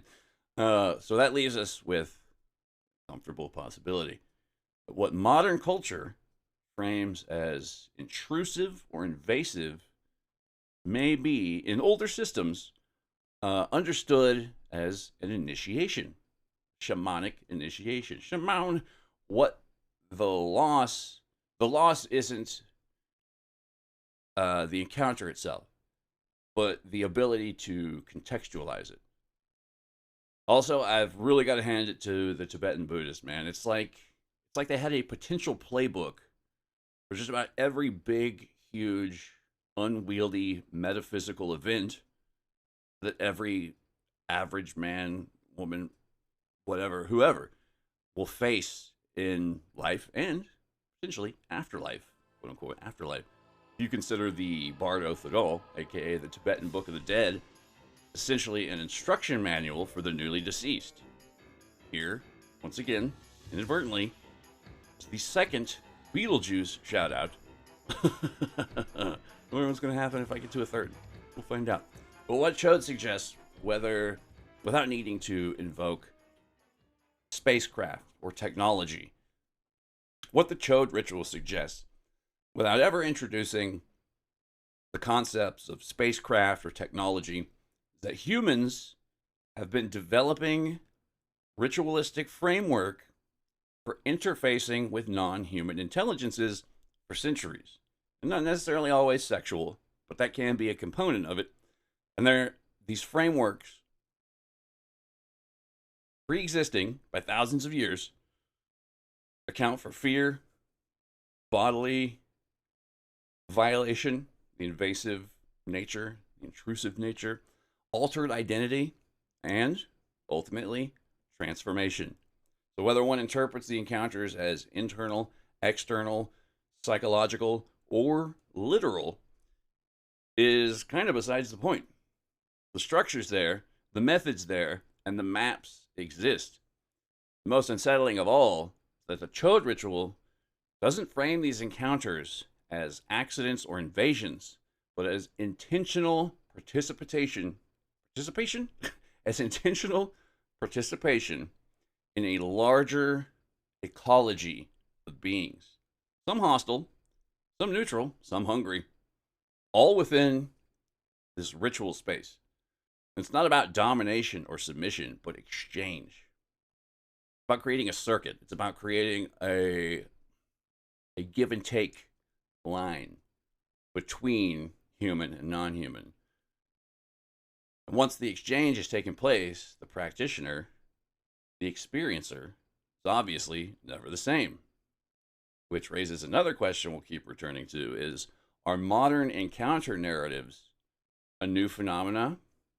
Or are these ancient interfaces reappearing in a culture that has forgotten how to contextualize them? The ghost of Christmas past. if Christmas is, an anal probe, whatever. Guess what you're getting? It's under the tree. Meanwhile, back in the Western world, same questions were being asked under far more strict theological constraints. So where Eastern systems like Tantra and Chode developed openly within religious frameworks that already accepted the idea of multiple realms, spirits, and non-human intelligences, Western occultism was operating inside a Christian cosmology that officially denied such a plurality. There are others within the Christian framework who didn't necessarily adhere to this. Giordano Bruno, any one of them, plurality of worlds, but he was one of their own guys that they fucking set on fire. Anywho, angels were permitted, demons were forbidden, everything else was heresy. And so the interface survived, but it was reframed, sanitized, and tightly coded. And what emerged from the Western tradition isn't an absence of ritual contact, but a translation problem. The body is still the interface. Altered states are still required, not necessarily through drugs, but through, like we mentioned before, ritual practice, breathing, dietary, etc. practices. Non-human intelligences still transmit information, but sex, rather than being an explicit sacrament, becomes something dangerous and whispered about and occasionally explosive. Double entendres, man. It's unconscious Freudian shit at this point when I was writing all this out. So, surfacing only when the system itself begins to strain. And nowhere is the tension more clear or more consequential than in the works of a man covered a long time ago. When I first got into this whole podcasting scheme, there's a man by the name Dr. John Dee. My name's John Dee. John Dee. John Dee was not a fringe mystic scribbling in the margins of history. He was a mathematician, astronomer, a cartographer, an intelligence asset that I think is one of the most intriguing parts about his entire of work. And he was an advisor to Queen Elizabeth I. His work helped lay the ideological and navigational foundations for the British Empire itself. And essentially, if you want to take it from there, Western civilization as it is today. So alongside his very public role in all the facets, aspects previously mentioned, John Dee was also engaged in something much stranger. A sustained, systematic attempt to communicate with non-human intelligences through ritual practice. So working alongside his quote-unquote scryer, Edward Kelly, old Ed Kelly, Eddie K, Dee developed what would now be recognized as a contact protocol, a structured environment involving symbolic tools, altered states, and precise linguistic transmissions. The Enochian language. The entities that they encountered identified themselves as angels. I mean, that's what they were going for, and that's what they got out.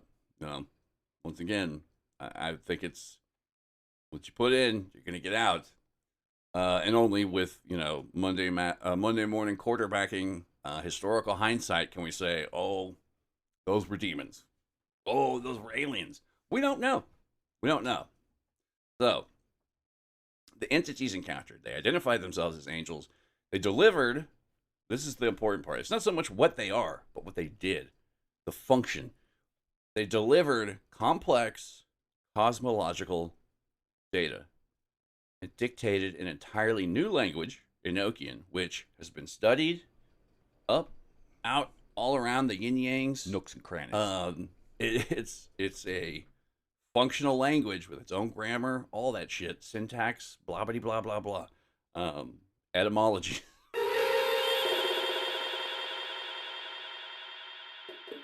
Heyo, pseudo futuristic self again, the bouncing bodhisattva, kind of sort of.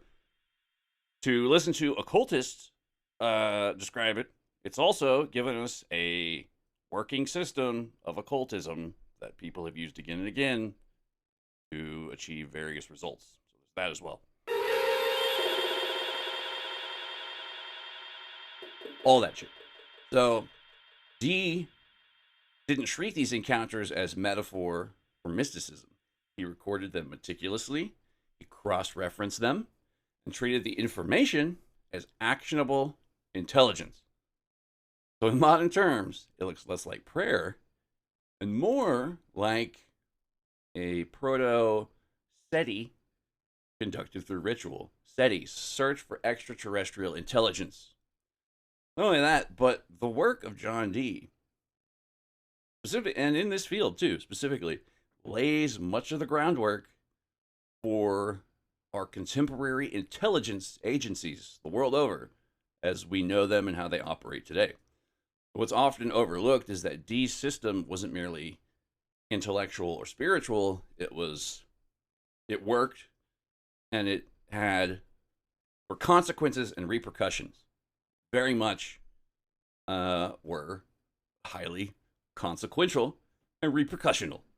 The angels, quote unquote, issued behavioral instructions, moral constraints, dietary regulations, and eventually,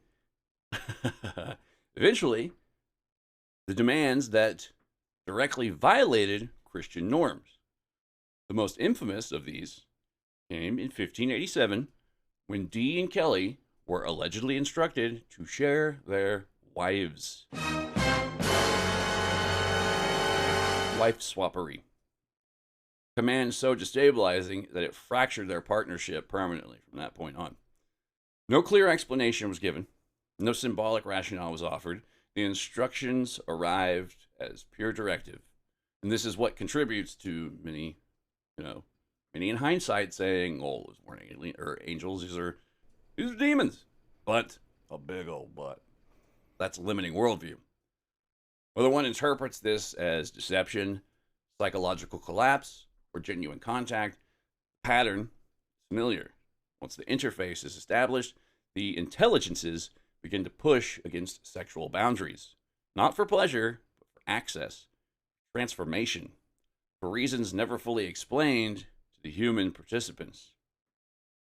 Probably because in the Christian worldview, I'm just speculating here, but the angels and entities that profess to be Yahweh, the voice that, instructs Abraham to almost kill his child, etc., no, no meaning, no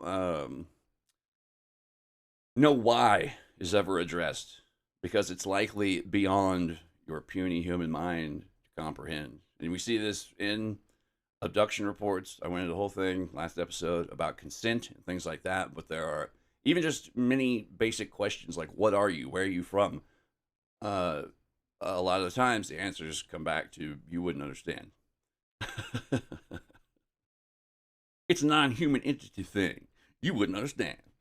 So this moment matters, not because of any salacious scandal, but because it marks the point where Western occultism first brushes up against something Eastern systems had already codified, the realization that sexuality is not incidental to contact, but potentially instrumental to contact. So what makes John Dee especially important isn't merely that he attempted contact with non-human intelligences, but who he was doing it for and why. Dee's angelic work did not unfold in isolation from political power. It ran parallel to it, if not inextricably interwoven with it, and in many ways underwrote the ambitions of the emerging British state. He advised Queen Elizabeth I on navigation, imperial expansion, calendars, cryptography. This is essentially, I won't say the birth, but goddamn, it's a big old chunk of cryptography being born here, and foreign threats. He signed his letters 007. His intellectual output justified the very idea of a divinely sanctioned British empire. It wasn't mysticism on the fringe, it was occult research embedded within the state. Yeah, let your mind run wild with that. Parallels to modern day conspiracy lit and ufological ideas, very much in sync. So within this context, these angelic intelligences, these entities, take on a different light. These weren't nature spirits, ancestors, or local demons. They were explicitly framed as agents of a singular, hierarchical Christian cosmology, beings aligned with divine authority, apocalyptic destiny, and cosmic order. They delivered not just metaphysical insights, but strategic frameworks. The knowledge of language, time, cosmology, and dominion. These angels, quote unquote, spoke of world renewal, imminent transformation, and humanity's role within a coming cosmic realignment. An urgency permeates all of these records. Time was short, action is required. Pay the bills now, or some guys are coming. It's about your car's warranty, etc. You understand.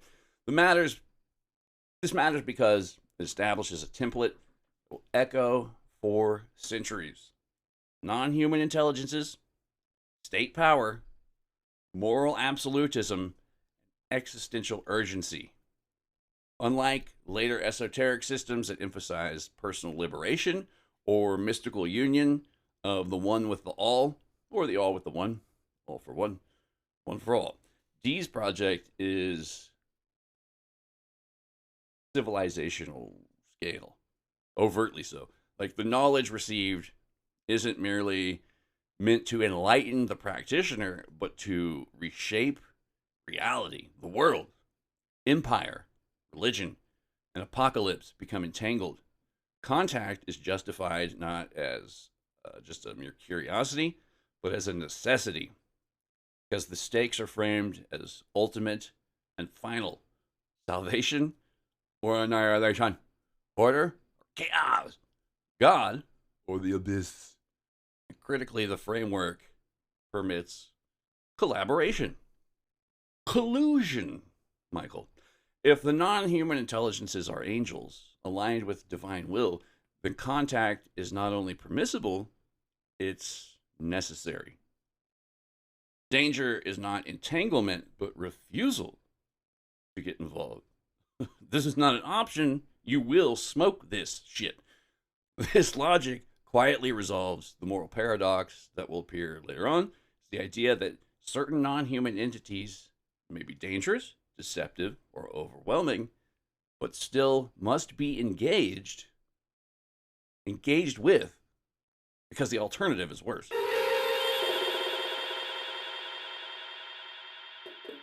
Hey, future me again. I don't want to get too deep into the concept of the Collins elite just yet. We will do that in a future episode.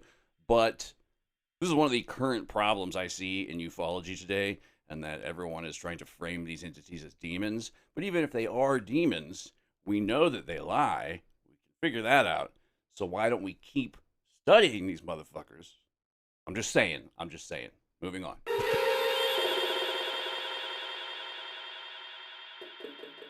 Worldview doesn't ask whether contact should occur. It assumes it must. Seen this way, Dee's Enochian system functions as an early proof of concept for something far larger. The possibility that governments, intelligence agencies, or secret custodial groups Custodian, dick.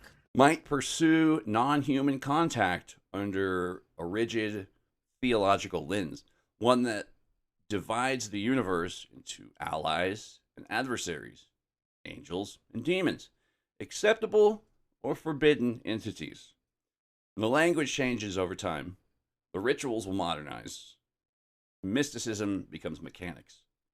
Alchemy to chemistry, astrology to astronomy, occultism to quantums.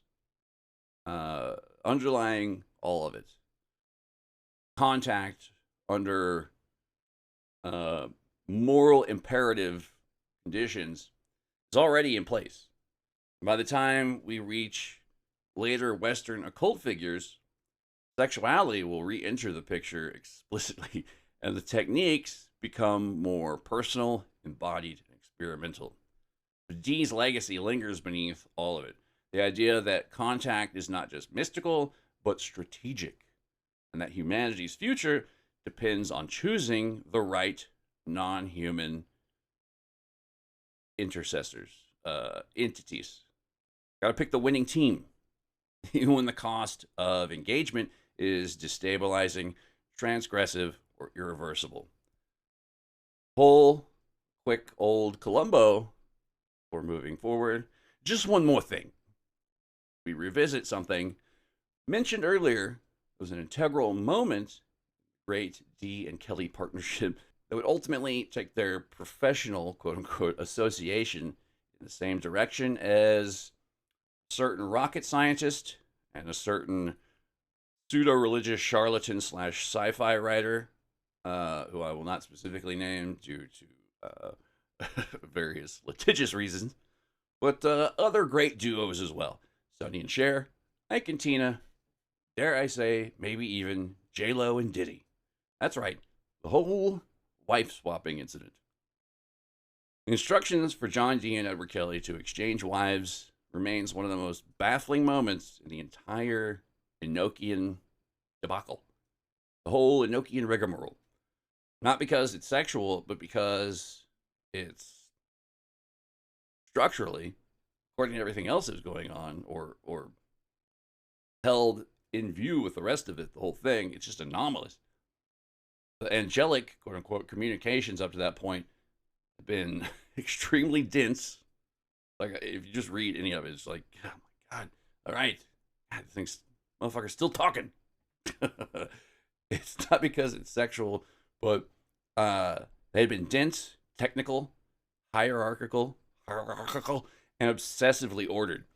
So the language systems, cosmologies, tables of correspondence, and then abruptly a demand that violated social, moral, religious, and personal boundaries all at once. No clear justification, no symbolic explanation, just a command. It's important to acknowledge the obvious possibility that this particular instruction was fabricated or manipulated by the dubious character of Edward Kelly, whose credibility has long been debated, and whose motivations were not always aligned with Dee's, if made explicit at all. This explanation remains entirely plausible. But even if that's the case, the event still functions as something more than a scandal. It becomes a failure point that exposes how fragile these contact systems are when sexuality enters the equation.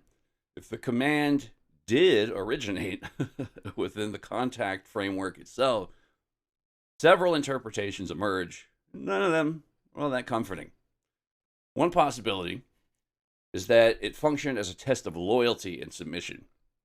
Yo, Abe, kill your kid. Whoa, I didn't think you were really going to do it.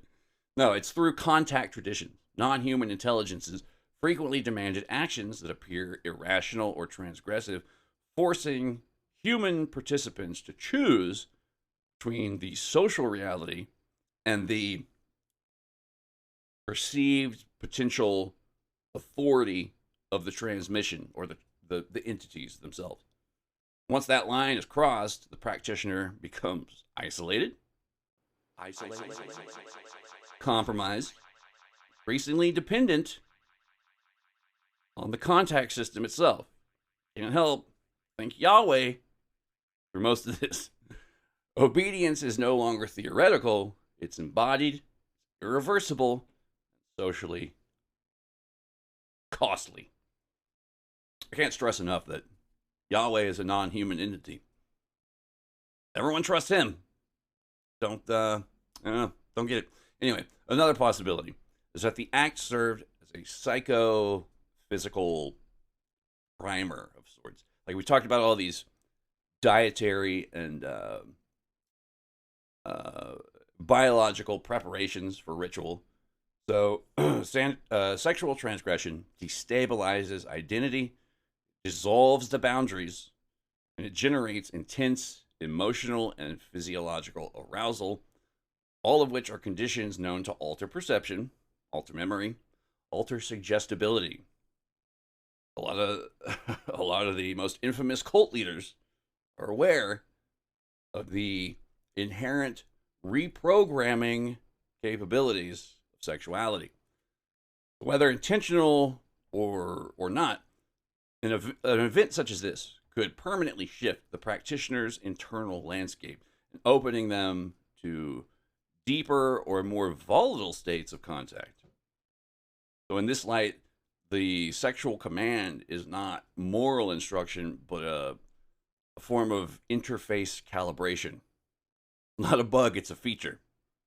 And then there's a third, much more unsettling interpretation, in that the sexual rupture is not the bug in these systems, but the feature. Again and again, in later occult histories, see partnerships formed around contact work, intellectual, spiritual, or magical alliances that fracture under the pressures of sexuality, secrecy, and ambition. Trust erodes, motives diverge, and one partner pushes further as the other hesitates. The working collapses, often in bitterness or silence, often in fraud. Once again, certain rocket scientists, certain sci-fi charlatan. You know what I'm talking about. The knowledge persists, the relationships do not. What makes the D. Kelly episode especially significant is that it occurs before Western occultism has any formal language for sexuality as a technical operation, at least as is the basic understanding of most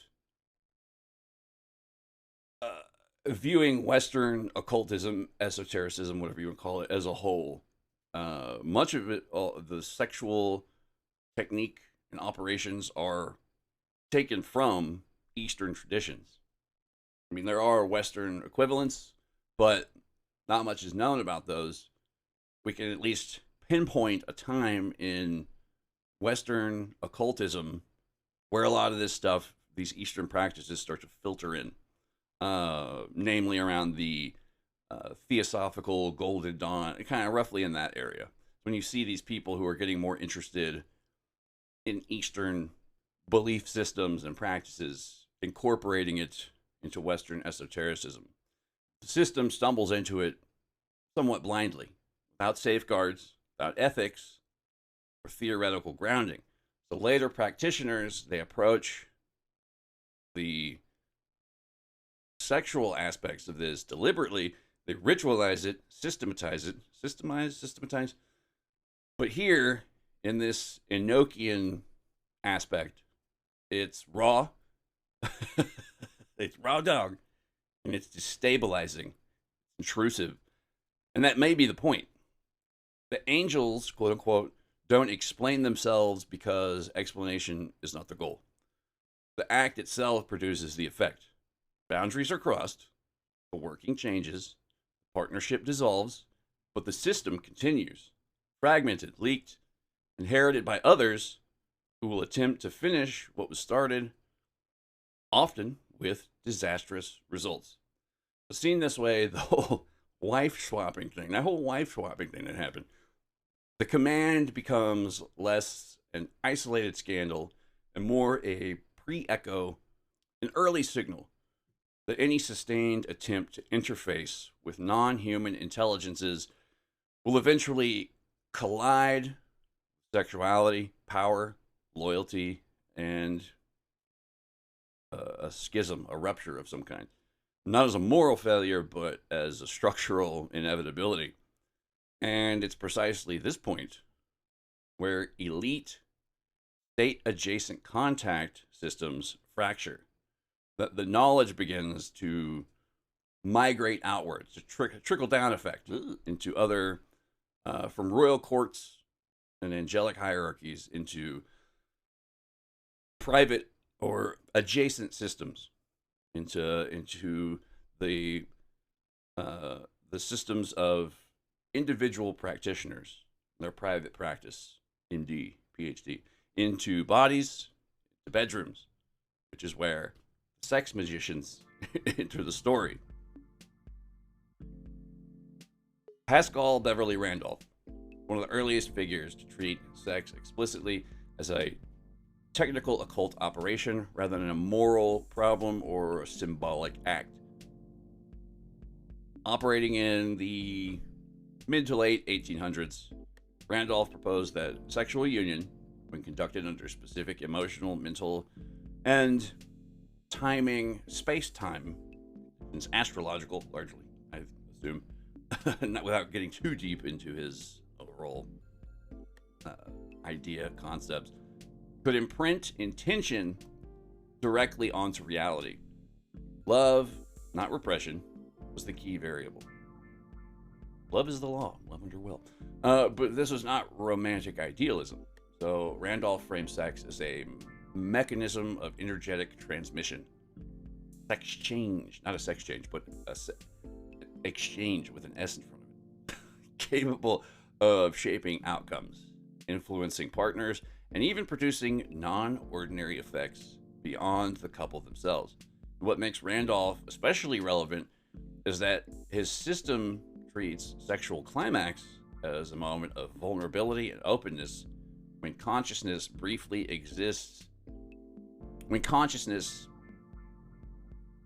exists with lowered inhibitions, boundaries, shields, etc. This mirrors Eastern tantric views of sexual climax as a rupture point, one that can either dissipate energy or redirect it into the formation of something new. Randolph believed that poorly conducted sex created psychic debris, while properly aligned sex produced lasting energetic structures. I can't help but be also reminded that I believe the French, leave it to the French, the French refer to the orgasm as la petite mort, the little death. So maybe in this little death, there are bridges and pathways to the other world, essentially. The afterlife, whatever you want to call it. But in modern terms, it begins to resemble a controlled abduction scenario in reverse. Rather than being seized by an external intelligence, practitioner creates the conditions for intentional openness. The body becomes a tuned receiver. Act is consensual, ritualized, and goal-oriented, and the non-human doesn't yet appear explicitly, but the doorway, Stargate, if you will, is being built. Human body is Stargate. Then we've got Idocratic. Idocratic takes the next step, crosses a line that Randolph only gestured towards. Craddock did not merely theorize sexual energy, she claimed ongoing sexual relationships with non-human intelligences, whom she described as angelic or spiritual spouses. Spirit spouses. Ultra-terrestrial midwifery. These accounts were not symbolic or visionary in themselves. She wrote about them as literal, like embodied experiences, complete with instructions, affection, and erotic specificity. Craddock framed these unions as sacred marriages, forms of ritualized sexual encounters that refined the human participant and aligned them with higher intelligences. Crucially, these beings were not abstract gods, as they were in the pre-Christian era. They were individual, persistent entities with personalities and their own preferences, etc. Their own set of yucks and yums. And the relationships endured over time. The human partner changed as a result of these prolonged relationships. Here, the parallels to both Eastern practices and modern abduction narratives come a little bit harder to ignore. Craddock's accounts include repeated encounters with the same non-human entity, sexual contact framed as instructional rather than recreational, the dirty dogs, power, asymmetry, tempered by affection. So, despite these non-human entities being beyond human, their innate post-humanity is tempered by emotions, affection, and connection. The sense of being chosen, guided, altered. She insisted that these experiences were neither pathological nor were they immoral in any way. But fortunately for autocratic society, very much disagreed. Persecuted, censored, and ultimately driven to suicide. She's one of the very first and foundational feminist voices and sex-positive voices in Western esotericism. The pattern's familiar. Once sexual contact with non-human intelligence becomes explicit and embodied, it's going to very much trigger a cultural immune response. Usually ends with, or up until this point, ended with being burnt at the stake. Unfortunately, that just rears its ugly head in other forms. Craddock's work functions as a missing link between tantric spirit consorts and modern encounter reports. Language changes, framework collapses, but the experience structure remains the same.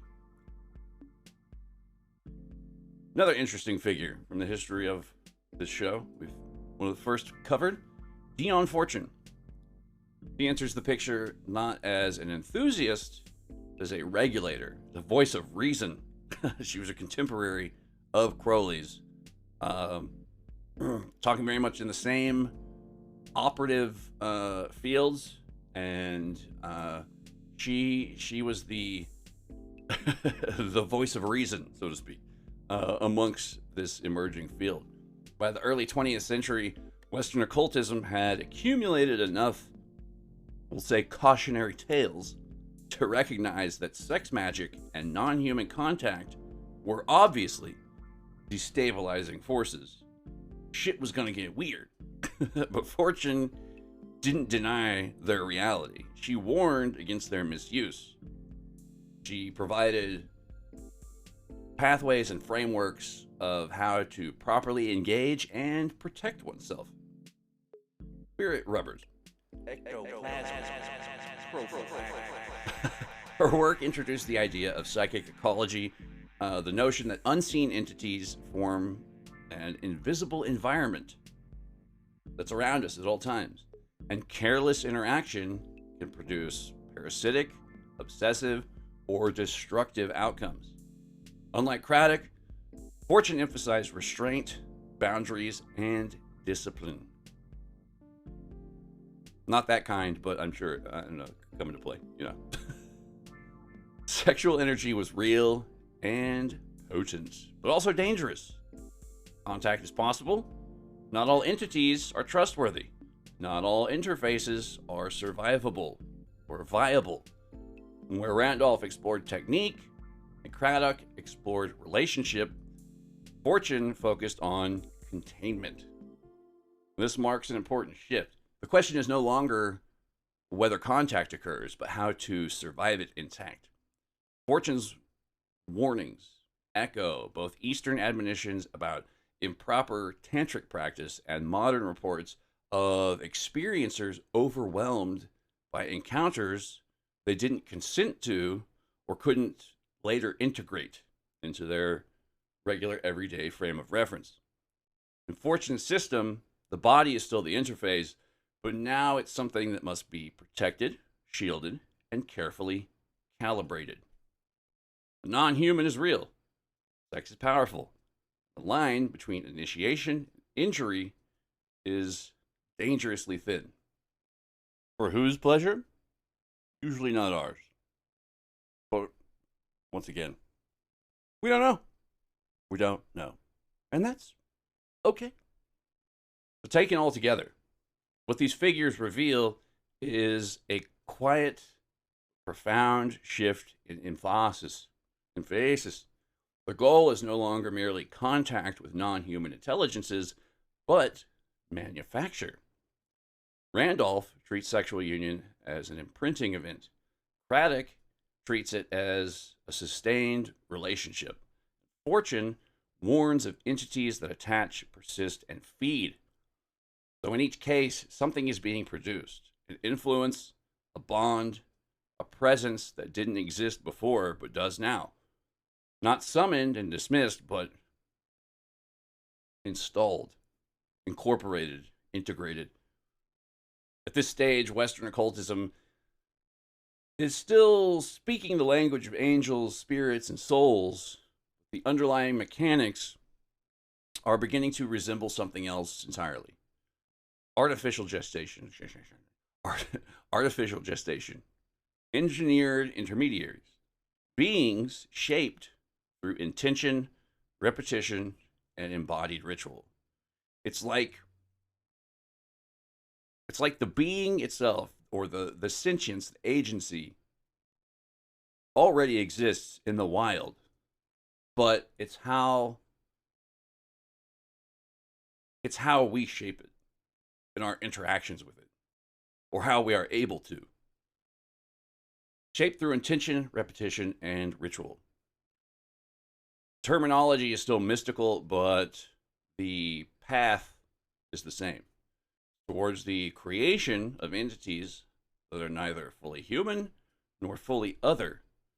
Structures designed to think, act, transmit, or mediate on humanity's behalf. Which means that by the time the story turns toward figures who explicitly blur magic and science, ritual with experiment, and sex with propulsion, by the time we reach the fulcrum of much of this material, question is no longer whether humans can contact non-human intelligences. The question will be whether we've been building our own, piece by piece, ritual by ritual, long before we ever tried to leave the planet. Like, are we essentially creating, shaping these forces? Once again, gray aliens very much are engaged in all this reproductive shenanigans and humbuggery. Again, no pun intended. I think. Maybe. I don't even know at this point. And that's okay. That is okay. And look very much like fetal beings. How much of our input is, I'm not quite sure what, how much are we responsible for the end manifestation of these forces? Let me get here. Oh my goodness. Okay. God, I have to split this up. So, all right. That's where we're gonna end off today. I said that's a pretty good point, I guess. Like, we'll stop here. We'll come back. We're gonna get into a little bit of esoteric anatomy.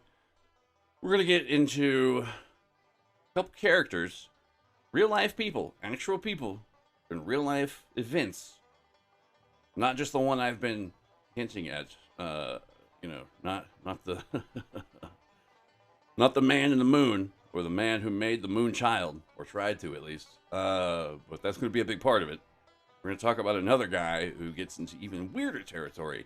But yeah, too much. I have split this all up. So at least I'm getting an episode out now. And when we come back, hopefully very soon, got the script ready. So hopefully it shouldn't be that long a wait. I might have to jazz it up a little, clean it up. I definitely need to clean it up and tighten some things together. But yes, that's gonna be it for today's episode.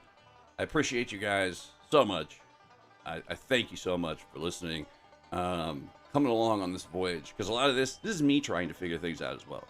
Once again, it's perfectly fine and all right to say we don't know. It's a much better path than being dogged by the gods for hubris. It's our hubris as humans, our human hubris, that will likely be our downfall as opposed to anything else. A false knowledge is no good place to start. So it's okay to say we don't know. We need that humility. We need to humble ourselves in front of astronomical forces of astronomical proportion. Nothing wrong with that. We're all in the same boat. That's what equalizes us too. That's another good thing about saying we don't know. We're all starting off in the same place. So yeah. Once again, thank you all for listening. I fucking love you guys. Love yourselves. Love each other. We are all we got. Happy New Year. 2026. We're going to do it better this time. And yeah. Thank you so much for listening. My name is Michael Luck. This has been Kooks, Cranks, and Iconoclast Podcast. And I will see you next week. Love you. I'll miss you. See you again. Peace.